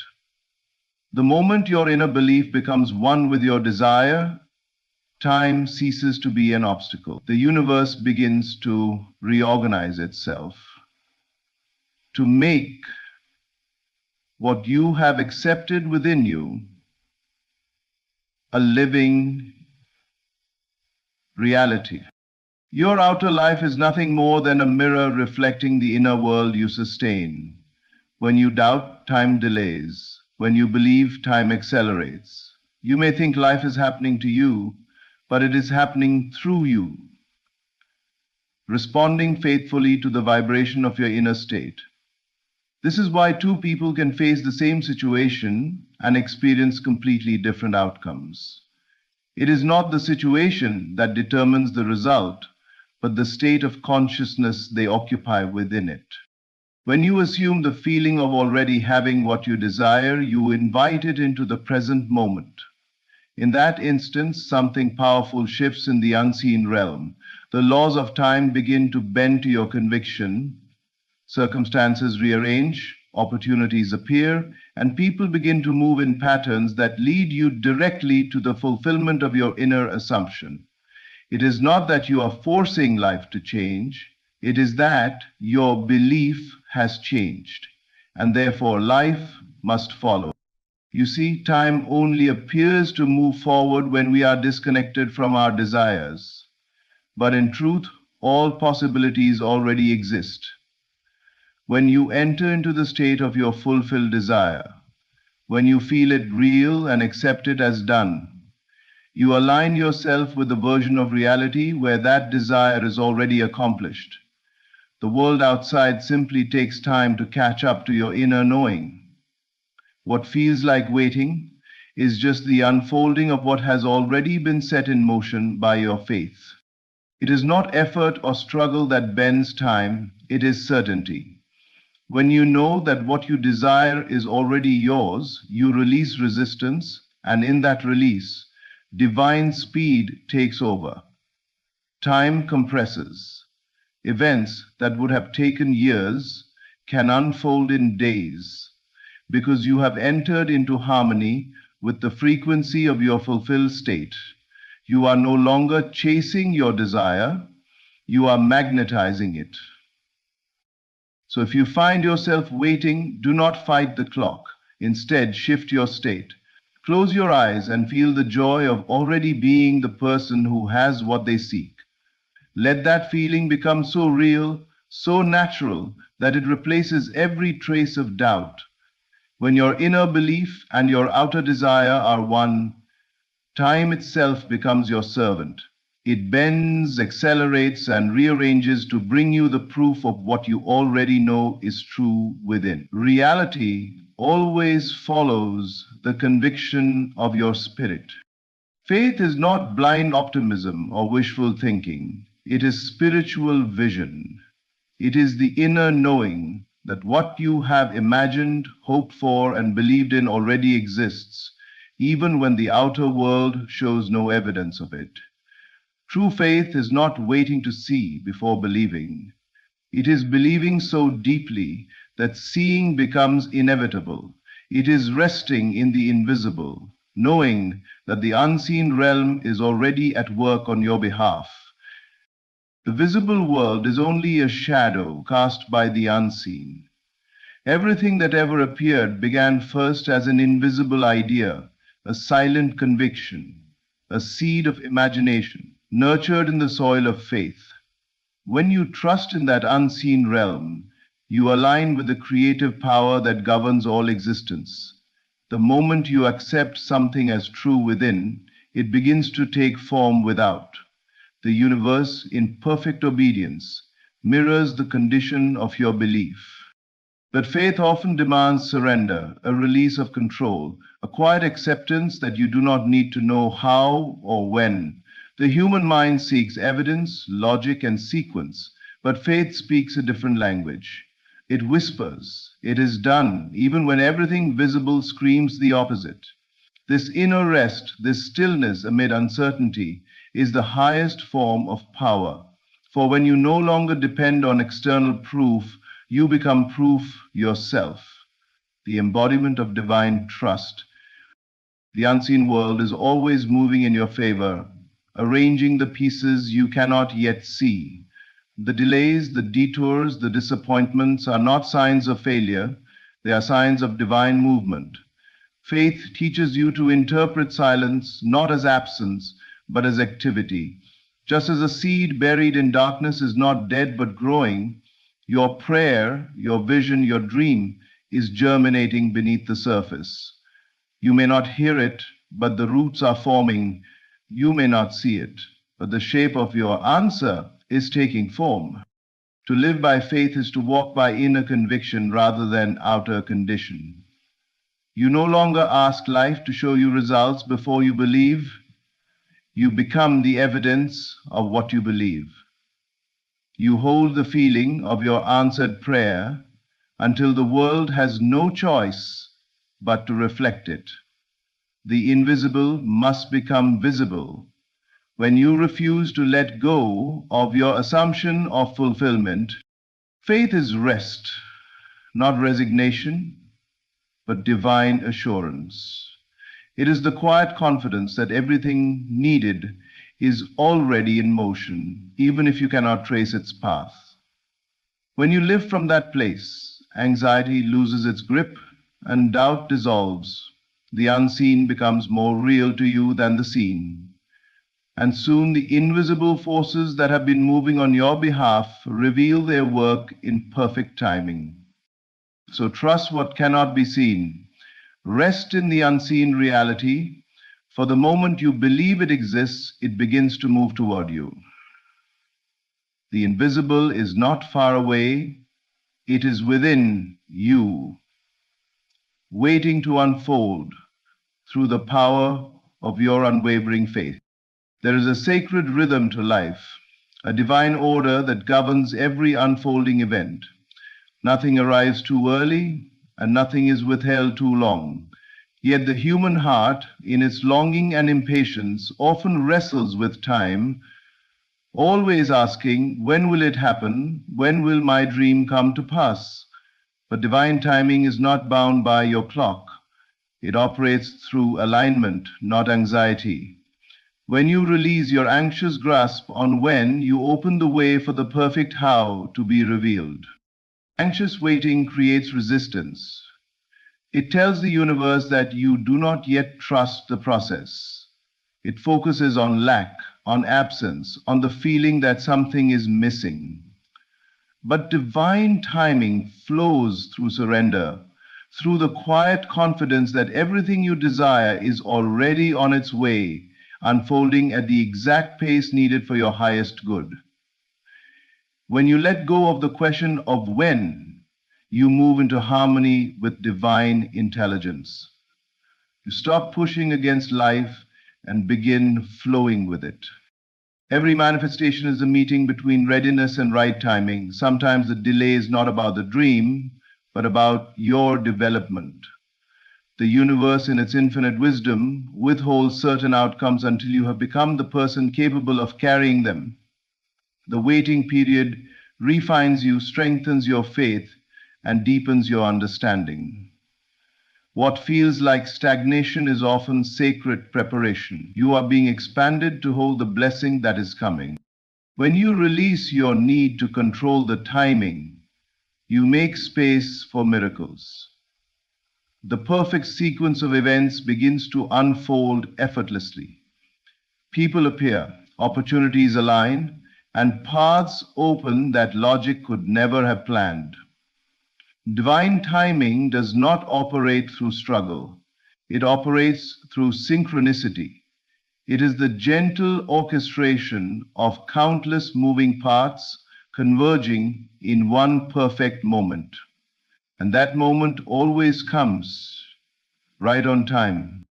Trust that what is meant for you is already on its way, guided by a hand far wiser than your own. You do not have to chase it or force it into being. You only need to remain faithful to the vision, grateful in the waiting and peaceful in the process. Every unanswered question, every seeming delay carries hidden wisdom. Life is not withholding your desire. It is aligning you with it in the most graceful way possible. There comes a day when you will look back and see how every delay served you. You will understand that what you call waiting was actually divine choreography, arranging the details for a perfect arrival. The timing you once questioned will reveal itself as flawless. And so be still, breathe, release your grasp on when, and rest in the knowing that divine timing has never failed. The perfect how is already unfolding in ways beyond your imagination. What belongs to you will arrive effortlessly in the moment you are ready to receive it, and not a second before, nor a second too late. Stillness is often misunderstood as doing nothing, as idleness or passivity. But true stillness is not the absence of action, it is the presence of alignment. It is the sacred posture of one who trusts the higher intelligence that governs all life. In stillness, you cease the restless striving of the mind and allow divine order to take the lead.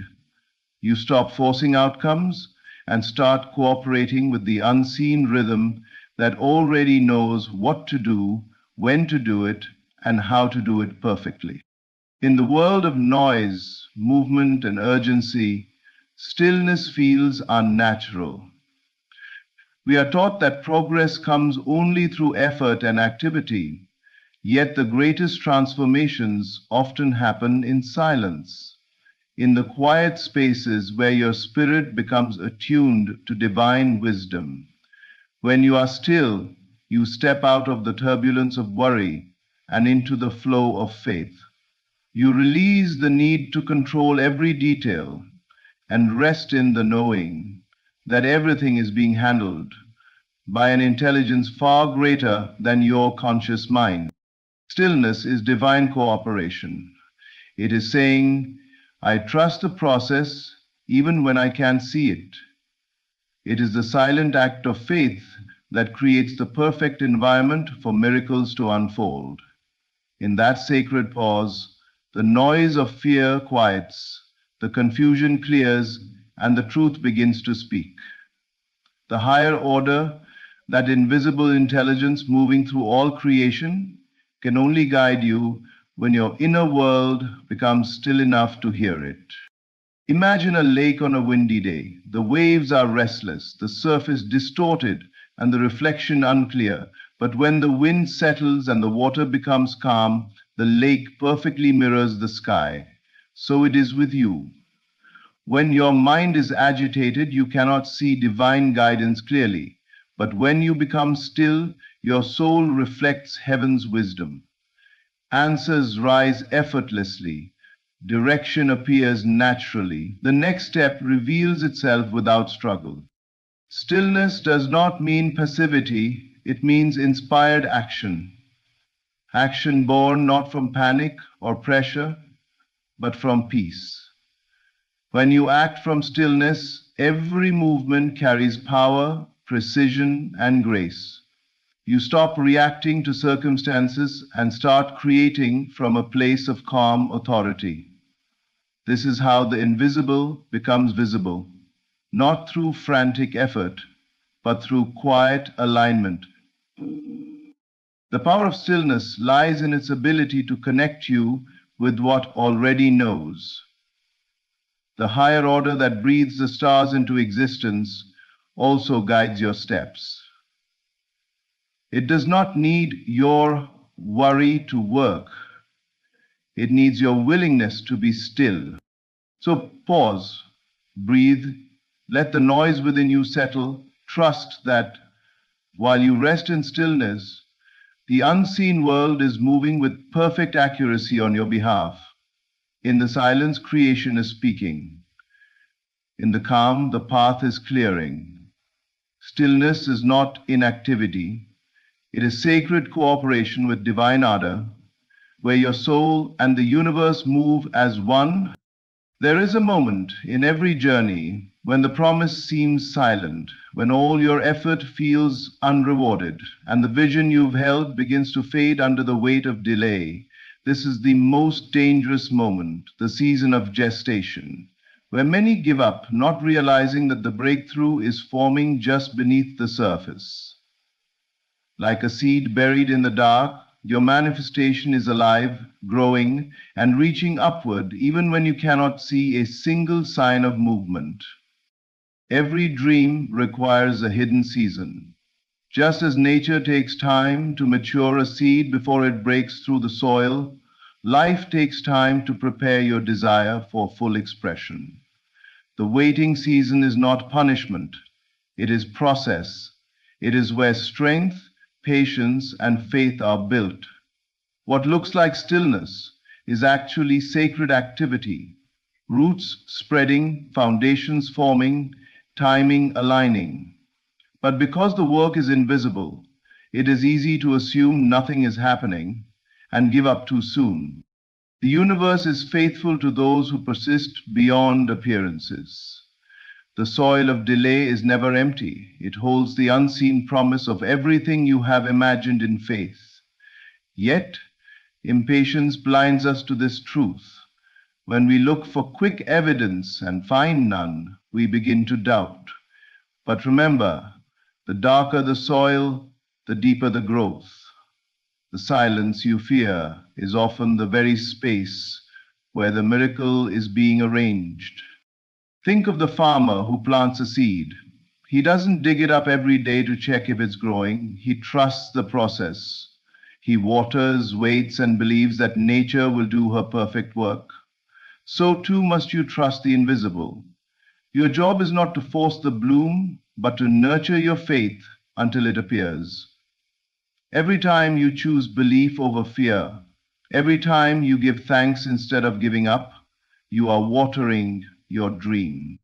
Many quit just before their harvest. They walk away at the threshold, unaware that one more moment of faith would have opened the floodgates of manifestation. But the universe rewards the spirit that endures. The moment you refuse to surrender to doubt, the energy of persistence sends a powerful signal, a declaration that you are ready to receive. So when nothing seems to be happening, stay the course. When the night feels endless, keep believing. The gestation season is not the end. It is the sacred pause before creation becomes visible. You may not see the flower yet, but life within the seed is unstoppable. Do not abandon your dream in the silence. Do not lose heart when your prayer echoes back unanswered. Something magnificent is forming in the unseen, the perfect bloom of what you have believed for. Stay faithful a little longer. The soil will break, the light will appear, and when it does, you will understand why waiting was never wasted. It was preparation for the beauty that was always destined to bloom. Everything in your life, every pause, every delay, every unseen moment is part of a divine orchestration working perfectly in your favor. What appears as stillness is not stagnation, it is sacred movement in the unseen. When you choose faith over fear, trust over timing, and stillness over struggle, you align yourself with the rhythm of divine order. Life is not against you, it is unfolding for you in ways far beyond your understanding. So do not give up. The dream you've carried in your heart is alive, even if you cannot yet see it. Trust that every step, every silence, every closed door is leading you closer to your appointed moment. Your breakthrough is not lost. It's simply aligning with perfect timing. Hold your faith. Keep believing. Everything is working out exactly as it should. Beautifully, divinely, and right on time. Thank you for watching, and remember, trust God's timing, because what's meant for you will never pass you by. There are moments in life when everything seems quiet, too quiet. You've prayed, you've believed, you've waited, and still nothing appears to move. But let me tell you, this silence is not the absence of God. It is the sound of divine construction. Behind what your eyes cannot see, heaven is arranging something far greater than what you've asked for. Every delay, every disappointment, every detour has been part of a higher orchestration. You were not being denied, you were being prepared. There's a reason this message has reached you right now. Because your season is shifting. You are standing at the edge of a divine turning point. Do not be fooled by appearances. The visible world is the slowest form of manifestation. Everything begins within, in the unseen realm of imagination and faith. When you close your eyes and feel the reality of your desire, you are touching the substance of what is to come. The invisible responds to your conviction. It listens not to your words, but to your inner knowing, right now, as you hold on. Even with trembling faith, something is being aligned for your favor. The very thing that looked lost is being restored in a higher form. The people who walked away were never meant to carry the weight of your blessing. The doors that closed were not rejection. They were divine redirection toward the promise meant for you. God has not forgotten you. In fact, you are closer than you think. When the night feels longest, the dawn is already forming. That heaviness in your spirit is not defeat. It's the birth pangs of destiny. The old chapter is ending because a new one is written and waiting for you to enter it. You don't have to strive anymore. You simply have to align, to rest in the knowing that what is yours cannot be taken, delayed, or destroyed. The universe bends to the faith of one who dares to believe, even when all evidence says otherwise. So lift your eyes again, feel the shift inside your heart. Speak the promise as though it has already come to pass. Give thanks for what you cannot yet touch, for gratitude is the proof of faith. If you're seeing this right now, it is not coincidence, it's confirmation. You are being called to hold your faith firm just a little longer. The breakthrough you've been praying for is already in motion. God is about to do something big, something that will make sense of every tear, every waiting season, and every silent night. Don't give up.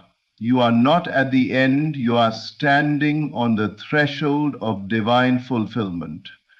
Stay still, stay believing, and watch what happens next.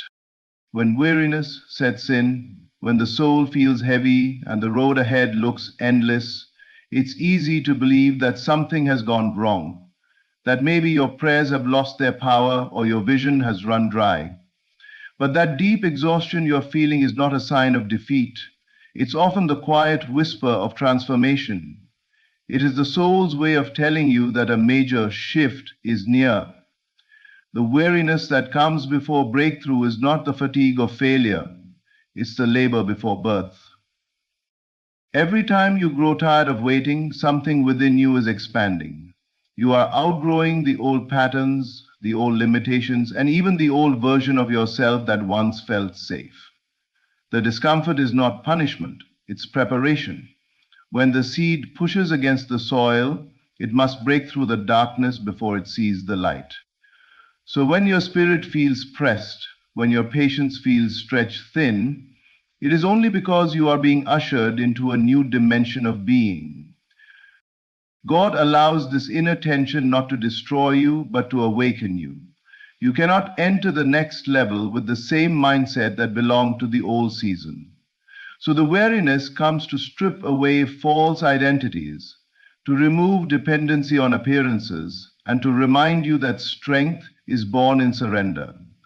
When everything in you wants to quit, that is the sacred moment when the old is dissolving and the new is forming. The unseen is rearranging itself to match the vision you've been holding.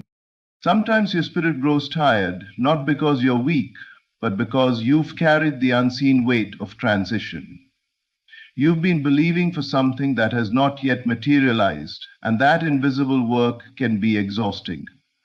But know this: every tear, every silent prayer, every night of doubt has been building the inner foundation for your new reality.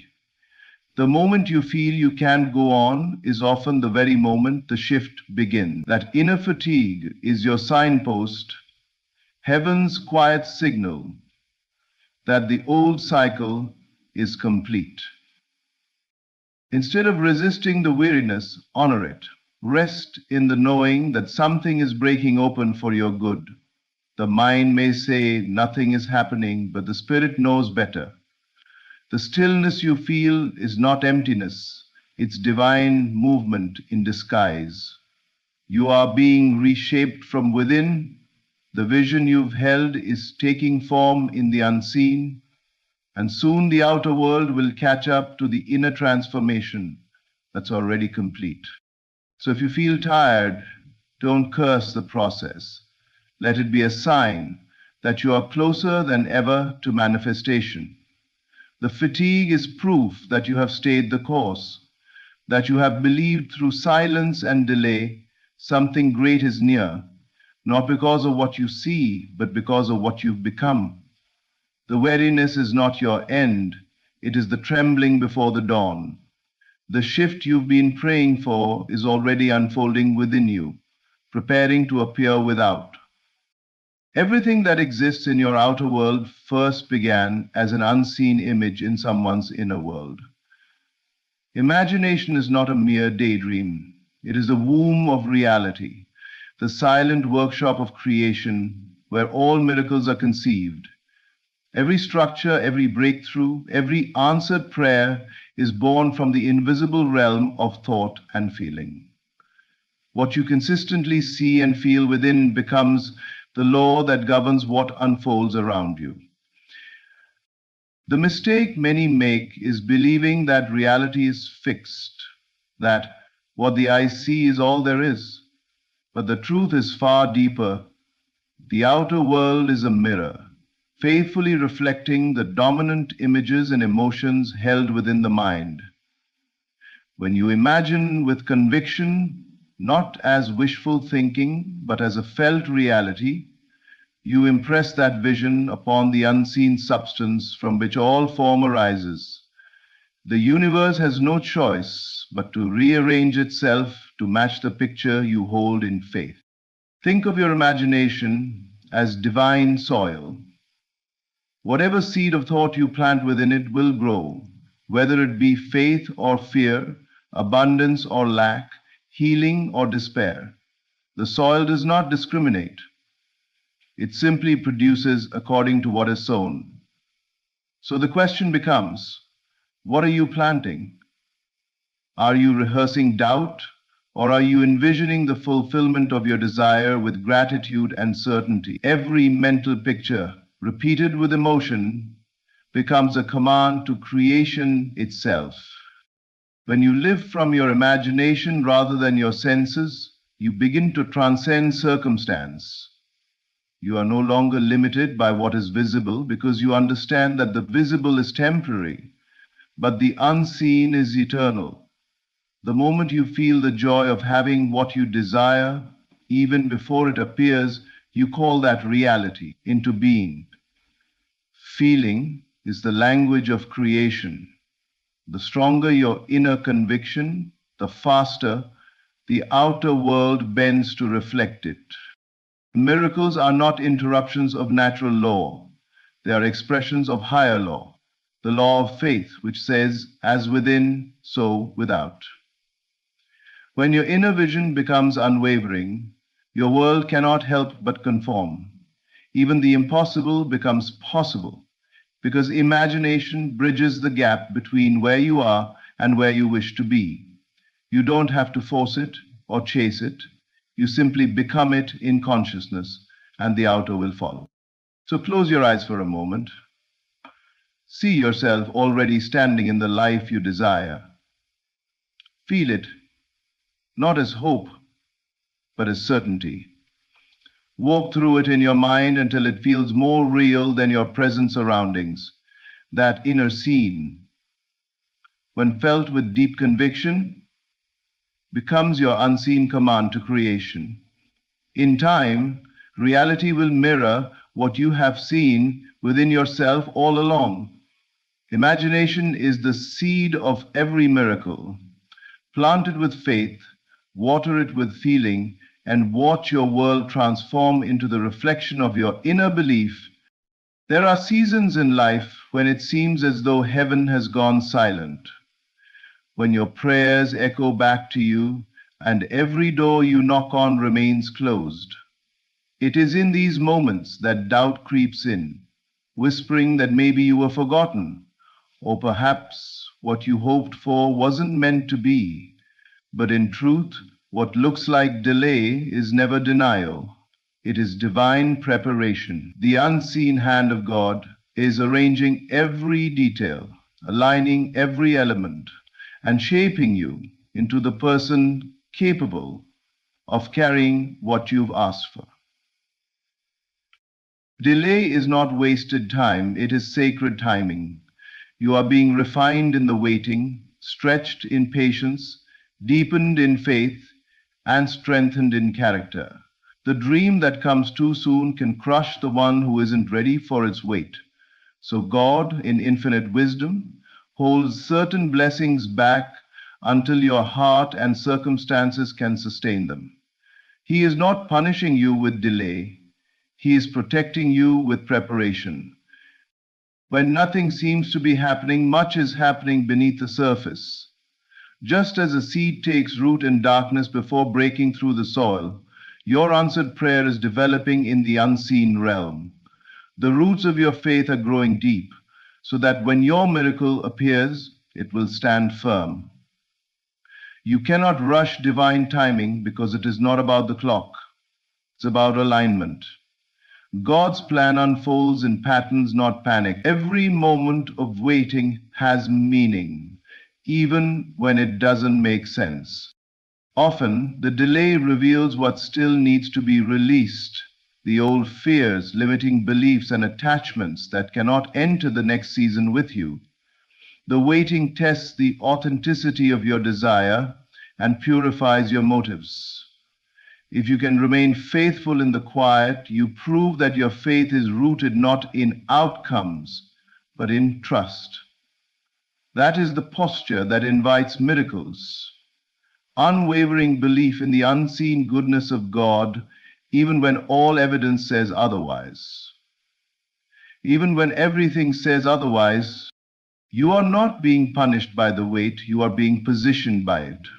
Every delay carries divine intelligence. The right people are being prepared, the right opportunities are being shaped, and the right timing is being perfected. When it finally comes together, you will realize that nothing was random. Every pause had purpose. The delay was the bridge that carried you from desire to fulfillment. So rest in the knowing that divine timing is flawless. You are not late. You are right on schedule, according to heaven's rhythm. Keep your vision alive in the waiting, not by striving, but by trusting. The manifestation is already in motion, even if your senses cannot perceive it yet.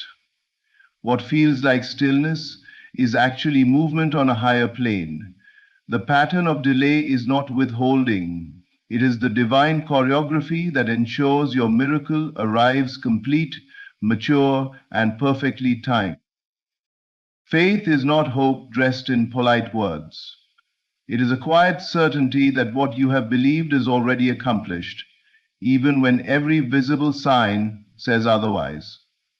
It is the unwavering conviction that the unseen is more real than the seen, that the promise is fulfilled the moment it is accepted within. True faith does not beg, it rests. It does not strain for proof, it knows. It is not a desperate reaching, but a serene awareness that the thing desired is already yours in the invisible realm. To walk by faith is to live from the end, to occupy the state of your fulfilled desire as though it were already fact.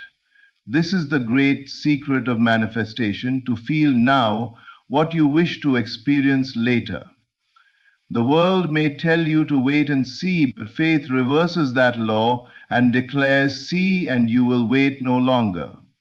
Faith moves first, evidence follows.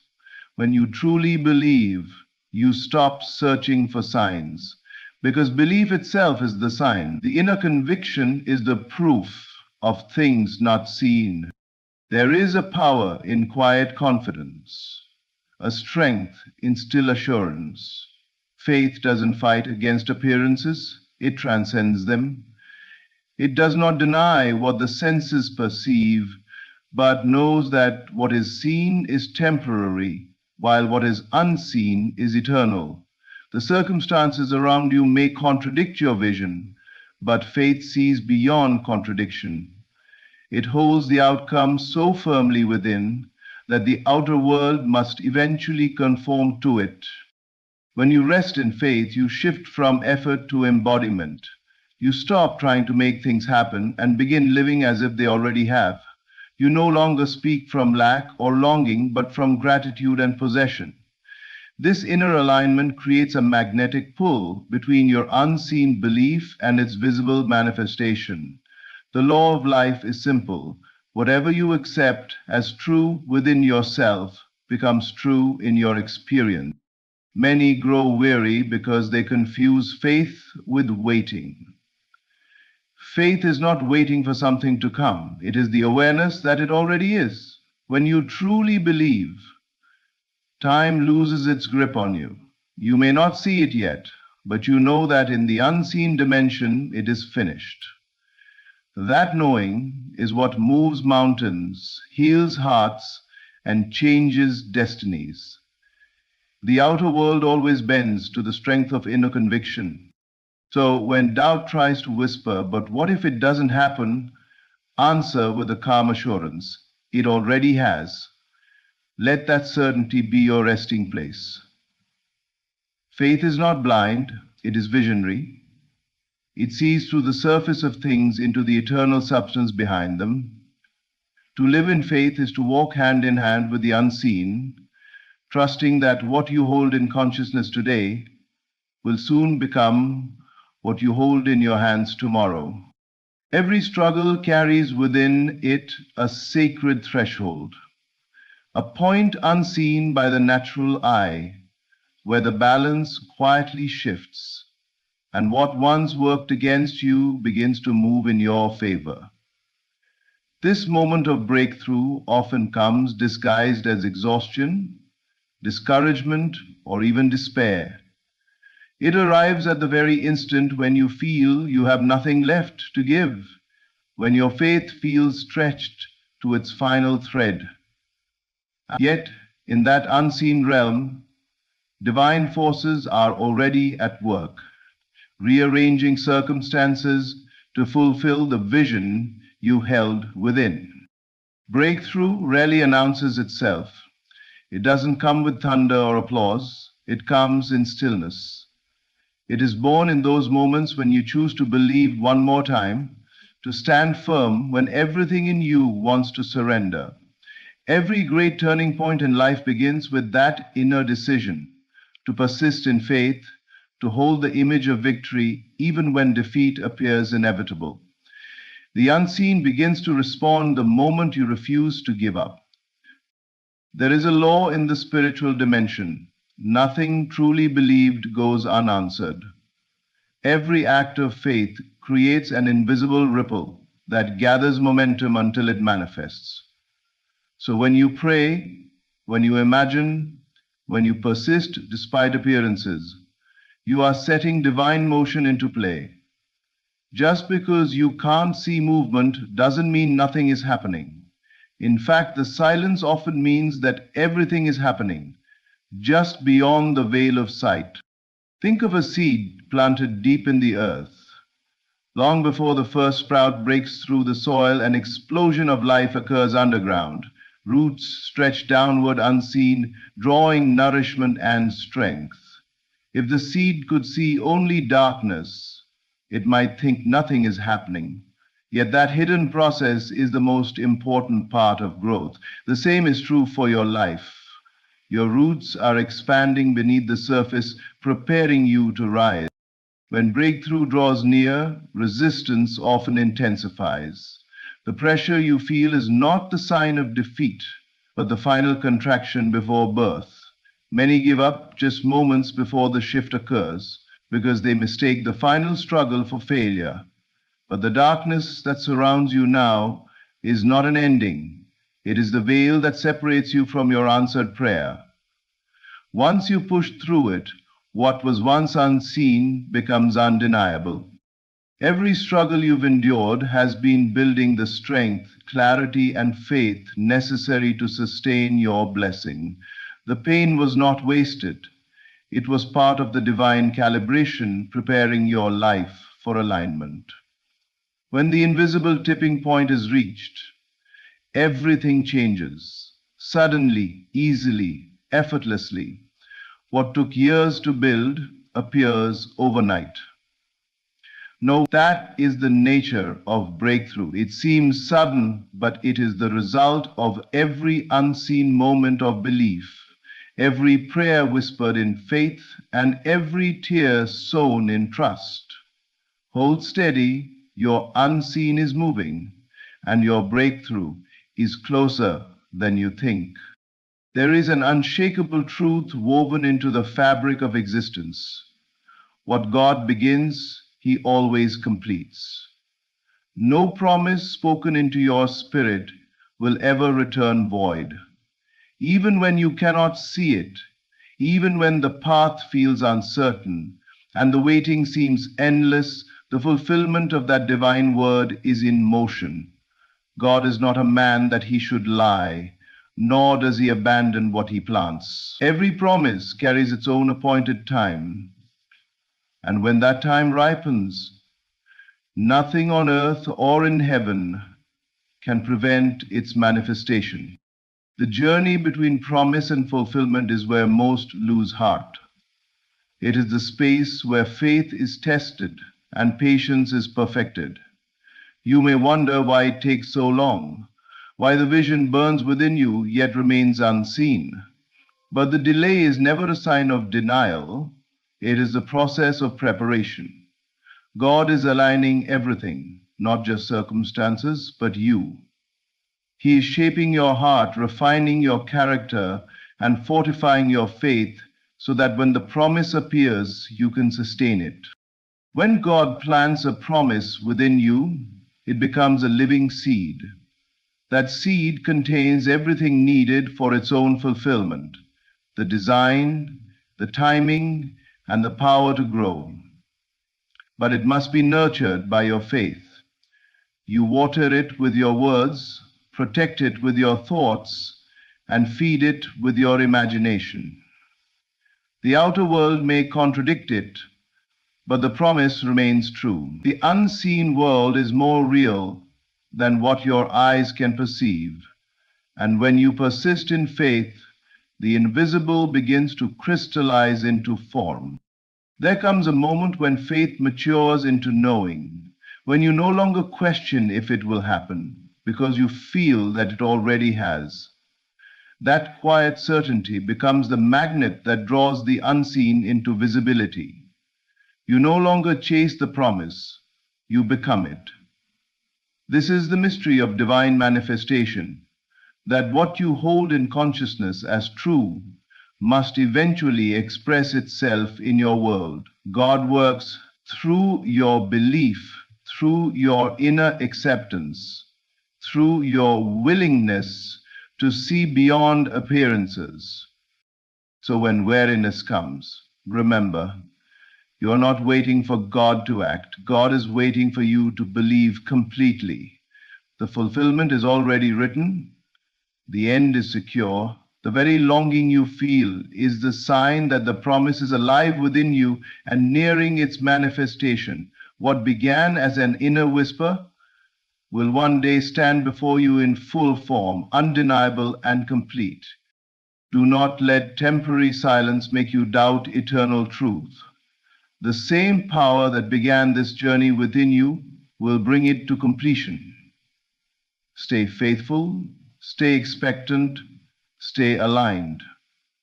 The unseen is gathering itself to reveal what has always been yours. God finishes what he starts always.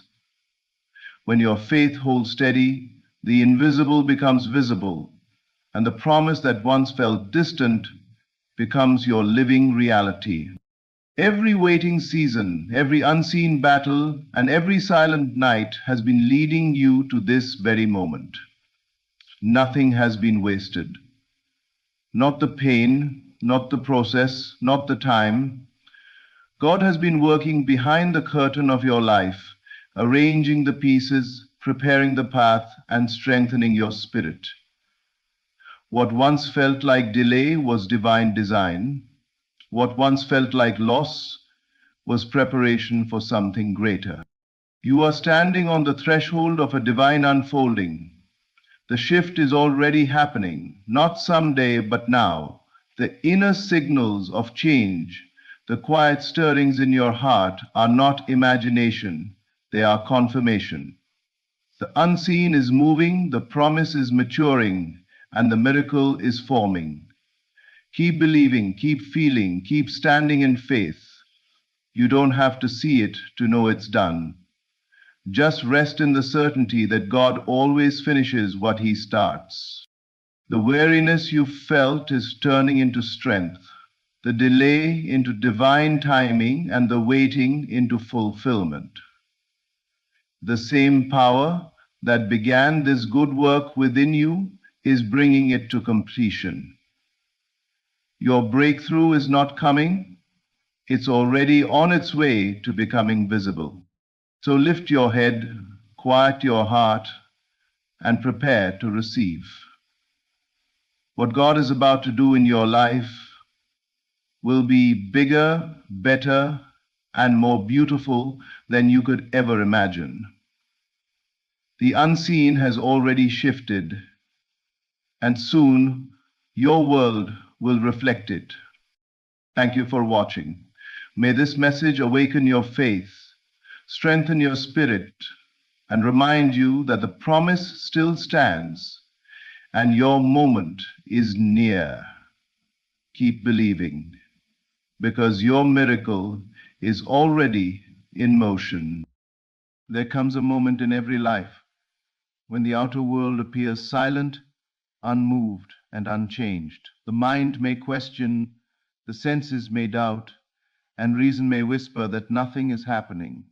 Yet it is precisely in this stillness that the greatest movement has already taken place.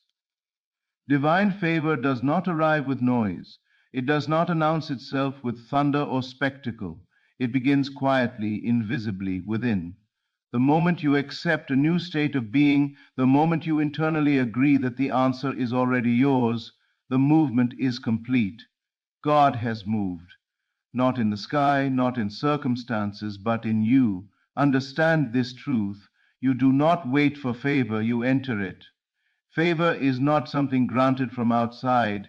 It is a state assumed within consciousness. When you occupy the feeling of being chosen, supported, and guided, life has no option but to mirror that assumption. What you consent to as true becomes law in your world. Many believe that effort persuades the divine. They struggle, plead, repeat words without feeling, hoping to be noticed. But divine law responds not to begging, but to being. When you live from the conviction that the door is already open, you stop knocking. And the moment you stop knocking, you realize you were never locked out. Divine favor is not earned through exhaustion. It flows naturally to the one who rests in the end. Rest is not inactivity, it is certainty. It is the deep inner knowing that the arrangement has been made, that unseen hands have already aligned people, places, and events in your favor. You may ask, if God has moved, why do I see no change? Because movement in consciousness always precedes movement in form. The seed is planted long before the harvest appears. No one digs up the soil every day to check if the seed is growing. They trust the process. In the same way, your assumption is working even when the surface looks unchanged. The moment you accept yourself as favored, supported, and guided, your reactions soften. Fear loosens its grip, urgency fades, and in that calm confidence, life begins to rearrange itself. Opportunities appear naturally, conversations shift unexpectedly, doors open without force. This is not coincidence, it is alignment. Do not seek signs to convince you. Signs follow belief, they do not create it. The outer world is a mirror, not a leader. When you change your inner position, the reflection must change. It cannot do otherwise.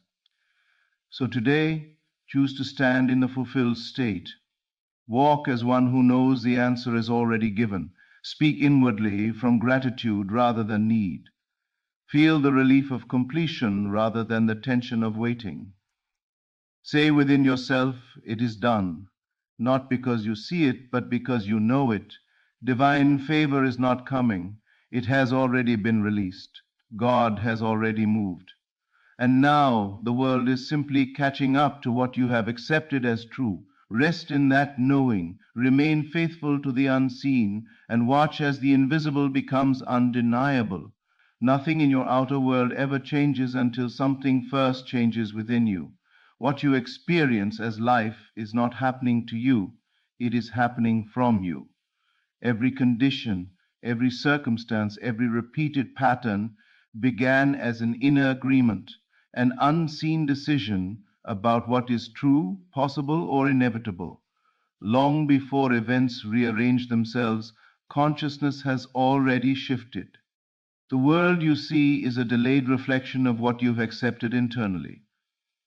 This is why effort applied only on the surface often feels exhausting and ineffective. You can change locations, relationships, routines, and strategies, yet if the inner state remains the same outcomes will reappear in new forms. Life is faithful, not random. It mirrors the state you consistently occupy. Inner movement is subtle. It does not require dramatic rituals or visible action. It happens the moment you stop identifying with lack and quietly assume fulfillment. The instant you accept a new inner position, I am supported, I am chosen, I am guided, a new sequence of events is set in motion. This movement is real even if the senses cannot yet confirm it. Consciousness moves first, matter follows. Most people wait for permission from the outer world before they change how they feel inside. They wait for proof, improvement, or validation. But this reverses the order of creation. The inner world is not a reaction, it is the cause. When you wait for circumstances to change before you change your awareness, you remain trapped in the same loop. True transformation begins when you dare to feel differently without external evidence. A shift in consciousness is not positive thinking, it is identification. It is the decision to live from the end rather than toward it. When you internally experience the relief, gratitude, and confidence of the wish fulfilled, you are no longer striving, you are expressing. and expression always precedes manifestation. This inner movement does not demand constant effort. Once the assumption is accepted, it works naturally like a law. You do not force the sun to rise or the seed to grow. You simply allow the process by not interfering with doubt, fear, or impatience. Doubt is not a failure, it is only a sign of divided attention. Gently return to the state you have chosen, and the movement continues. As consciousness shifts, reactions change. What once triggered fear now feels neutral. What once felt impossible now feels normal. These are not small signs, they are evidence that the inner rearrangement is complete. When your inner responses change, the outer world must reorganize itself to match the new state. This is why lasting change never comes from struggle. It comes from alignment. When you move inwardly into agreement with what you desire to experience, life has no resistance to offer. The path opens not because you forced it, but because you became the person for whom it is natural. Every outer transformation, success, peace, love, abundance, was first an inner movement. Change the inner position, and the outer world follows with precision. There is no exception to this law. Faith is not a struggle to believe something that feels distant or uncertain. True faith is quiet, natural, and inwardly assumed. It is the acceptance of an idea so completely that it no longer feels like hope, but like fact. The moment something is assumed with feeling, it begins to operate as reality, even before it becomes visible. An assumption is more powerful than effort. You do not assume by repeating words mechanically or convincing the mind through force. You assume by feeling from the position of already having. When the body relaxes, when the heart settles, and when the inner dialogue changes from wanting to knowing, the assumption is made.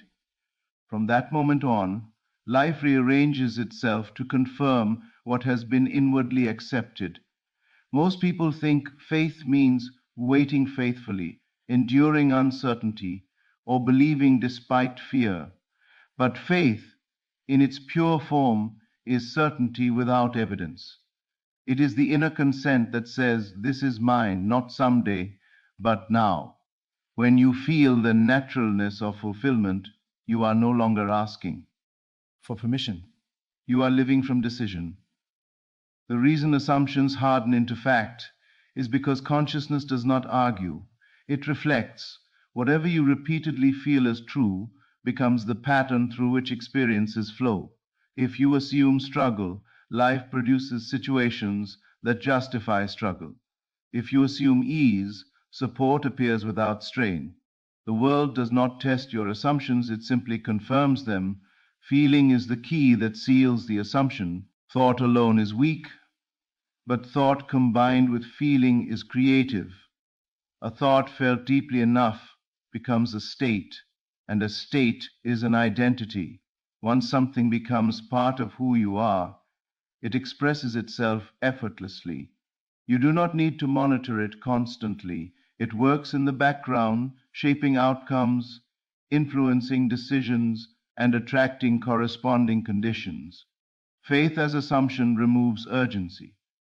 When something is assumed, there is no desperation. You do not chase what you already possess. This calmness is not passivity, it is authority. It is the inner posture of one who knows the arrangement is complete, and that posture speaks louder than any action. Doubt may still arise, but doubt does not undo an assumption unless you agree with it. Passing thoughts have no power unless they are felt and accepted. You can observe doubt without identifying with it. The assumption remains dominant when you return again and again to the feeling of certainty. Time delay does not mean failure. When you assume a state, you are not controlling the path, only the outcome. The how and when are not your responsibility. Life organizes itself through natural channels, often in ways the mind could not predict. Trust deepens when you realize that unseen movement is still movement. The outer world must conform. It has no choice. What you feel to be true consistently becomes visible. The fact appears not as something miraculous, but as something inevitable. And when it arrives, it often feels familiar because you have already lived in it inwardly. Faith, then, is not blind belief. It is the courage to assume fulfillment before proof. And once assumed with feeling, it cannot remain invisible. It must harden into fact. What is called delay is often misunderstood. The human mind measures movement by what the senses can immediately detect, but creation does not operate on visible speed. Movement begins in silence, beyond observation, beyond clocks and calendars. Just because you cannot see progress does not mean progress is not happening. What appears delayed is not absent, it is already arranged. The moment an inner decision is made, the outcome is secured. From that instant, life begins assembling the necessary components, people, circumstances, timing, and pathways into a coherent sequence. This orchestration is complex and precise, and much of it unfolds outside conscious awareness. Expecting immediate evidence is like expecting a seed to break the soil the moment it is planted. The work begins long before the emergence. Divine timing is not punishment, testing, or withholding, it is alignment. Everything must meet at the point where it can naturally express itself without force. If something arrived before the inner state was stable, it would not last. What feels like waiting is often preparation, not to change the desire, but to stabilize the consciousness that holds it. Impatience arises when attention is fixed on time rather than fulfillment. When the mind constantly checks the outer world for confirmation, it signals doubt, not faith. Yet even doubt does not stop the arrangement unless it becomes the dominant state. The deeper work continues regardless of temporary uncertainty.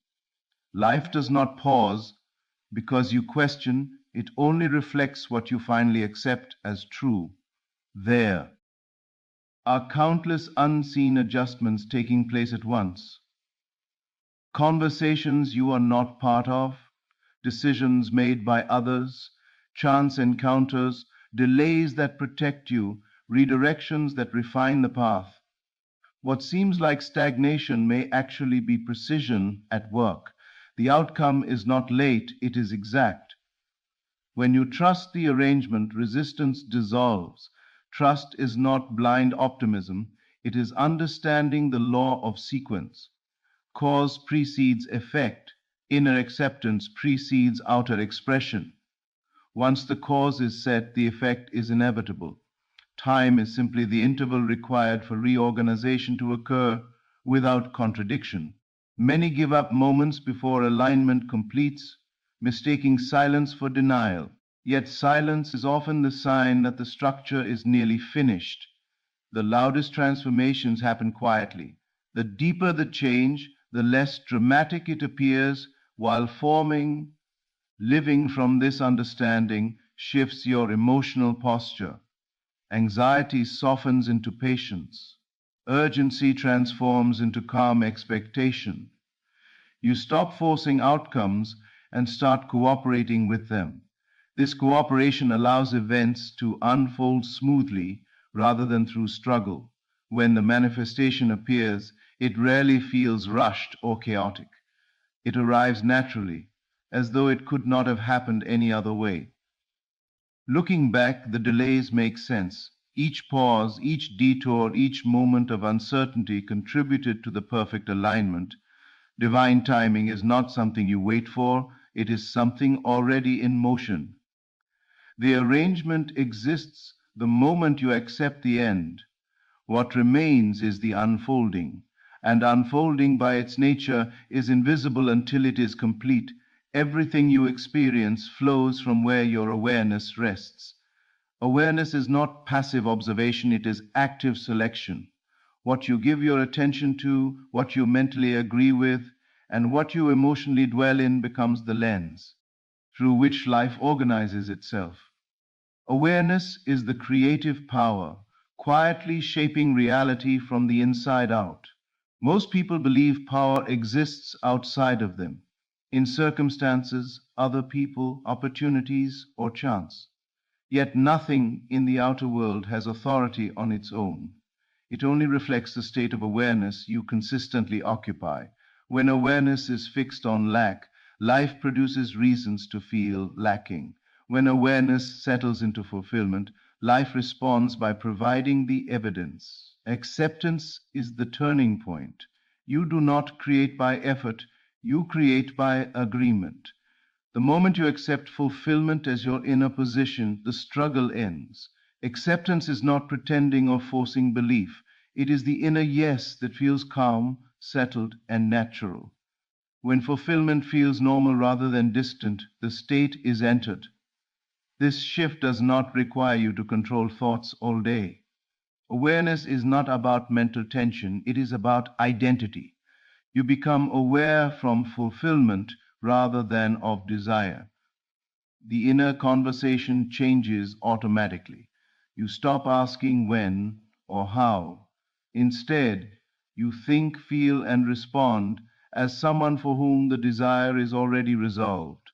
Life immediately begins to rearrange itself because awareness is the organizing principle. Every system, psychological, emotional, and experiential, moves to match the dominant state. Opportunities appear without being chased. Insights arise spontaneously. Decisions feel intuitive rather than forced. These are not coincidences. They are adjustments responding to your new position. Resistance dissolves when awareness is aligned. Many obstacles exist only because attention keeps returning to them. When awareness shifts away from struggle and toward completion, those obstacles lose their function. They no longer have a state to support them, so they fall away naturally. This does not mean challenges never appear. It means challenges no longer define you. Awareness determines meaning. When you are aware of yourself as fulfilled, challenges become temporary movements rather than permanent blocks. You navigate them with ease because your identity is not threatened by them. The rearrangement often begins internally. Emotional reactions soften, fear loosens its grip, confidence emerges without effort. These inner changes are the earliest signs that life is already responding. The outer world follows, but always after the internal confirmation is complete. Awareness must be sustained, not strained. You do not check constantly to see if it is working. That implies separation. You simply return gently and consistently to the feeling of already being what you desire. This return strengthens the state until it becomes dominant. The world reflects your awareness so clearly that it feels inevitable. The outcome arrives not as something extraordinary, but as something appropriate. It matches you because you matched it first. Your awareness is the power. When you accept fulfillment, you give life a clear instruction, and life, always obedient to consciousness, rearranges itself accordingly. The greatest misunderstanding about change is the belief that evidence must come first. The senses are treated as judges of truth, and belief is postponed until proof appears. But this reverses the true order of creation. Signs do not lead belief, they follow it. Evidence is not the cause of faith, it is the result of it. The outer world is a mirror, not a source. It reflects what has already been accepted inwardly. When you look to circumstances for permission to believe, you place the effect before the cause. In doing so, you remain trapped in repetition, because the mirror can only show what is already assumed. It cannot introduce something new until belief has changed. Belief is not an intellectual agreement, it is an inner position. It is the quiet knowing that does not argue, justify, or demand reassurance. When belief is present, it feels natural, settled, and complete. There is no tension in true belief because there is no waiting for confirmation. The confirmation is already assumed. Many search for signs as motivation. They want a small improvement, a hint, a coincidence, something to prove that movement has begun. But signs given before belief would have no foundation to remain. Without belief, even positive signs are dismissed, minimized, or feared. The mind either doubts them or clings to them anxiously, both of which return attention to lack. When belief is established first, signs appear effortlessly. They do not need to be chased or interpreted. They emerge naturally as the world adjusts to the new inner state. Conversations shift, opportunities align, circumstances soften. These signs feel normal rather than miraculous because they match what is already accepted within. Looking for signs often signals divided attention. It suggests that belief is conditional, dependent on external validation. Yet the law responds only to what is unconditional. When belief no longer waits, the mirror has new instructions, and the reflection must change. The senses are delayed reporters. They describe what has already been set in motion, not what is currently being decided. By the time something is visible, it has already been agreed upon internally. This is why reacting emotionally to appearances is ineffective. You are responding to yesterday's assumptions. Faith remains steady even when appearances contradict it. This is not denial, it is understanding sequence. You do not argue with the mirror when you change your expression. You simply continue expressing differently until the reflection catches up. The need for signs fades as belief strengthens.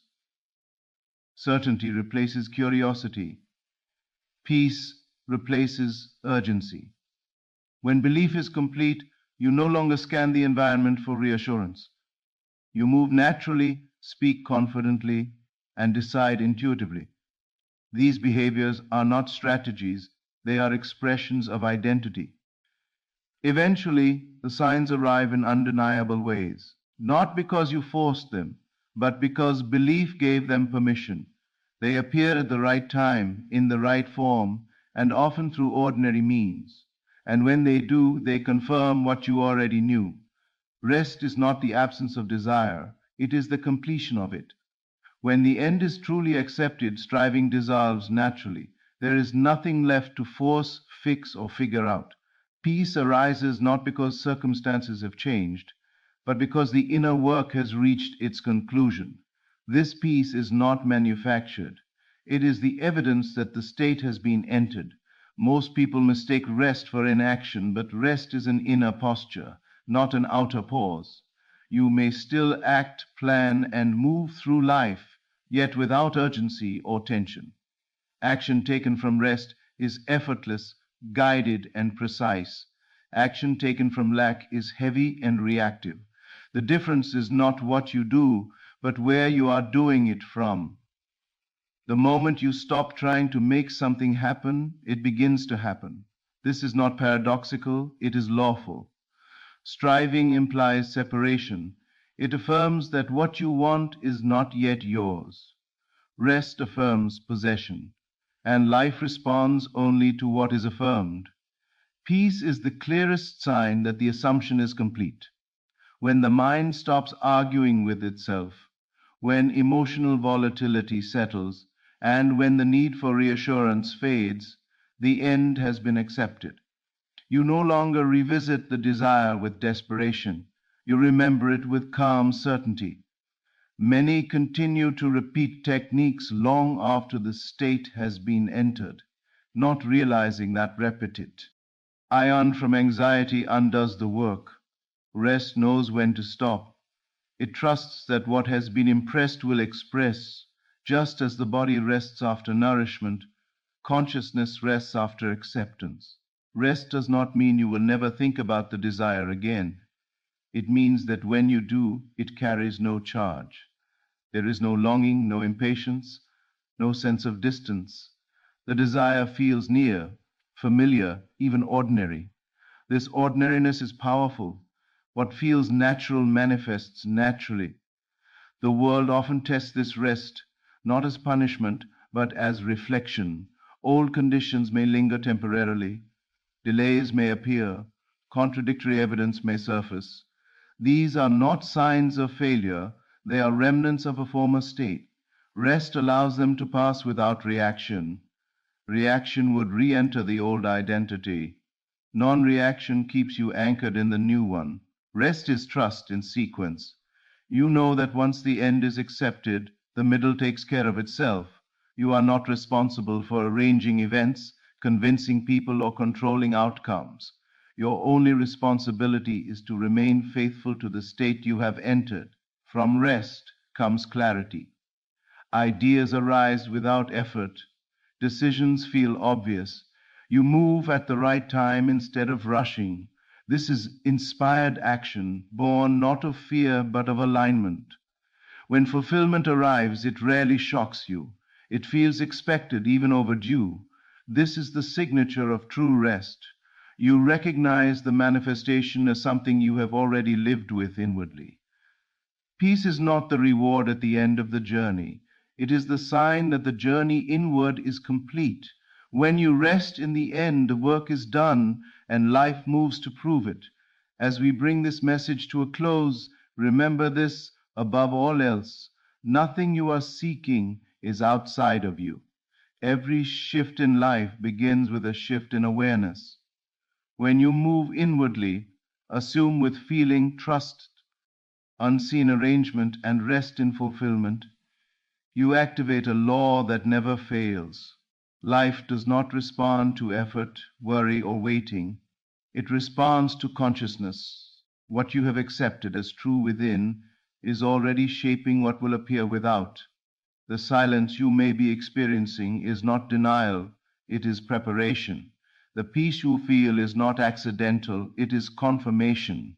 Divine favor is not approaching from a distance, it has already been released the moment you agreed with the end.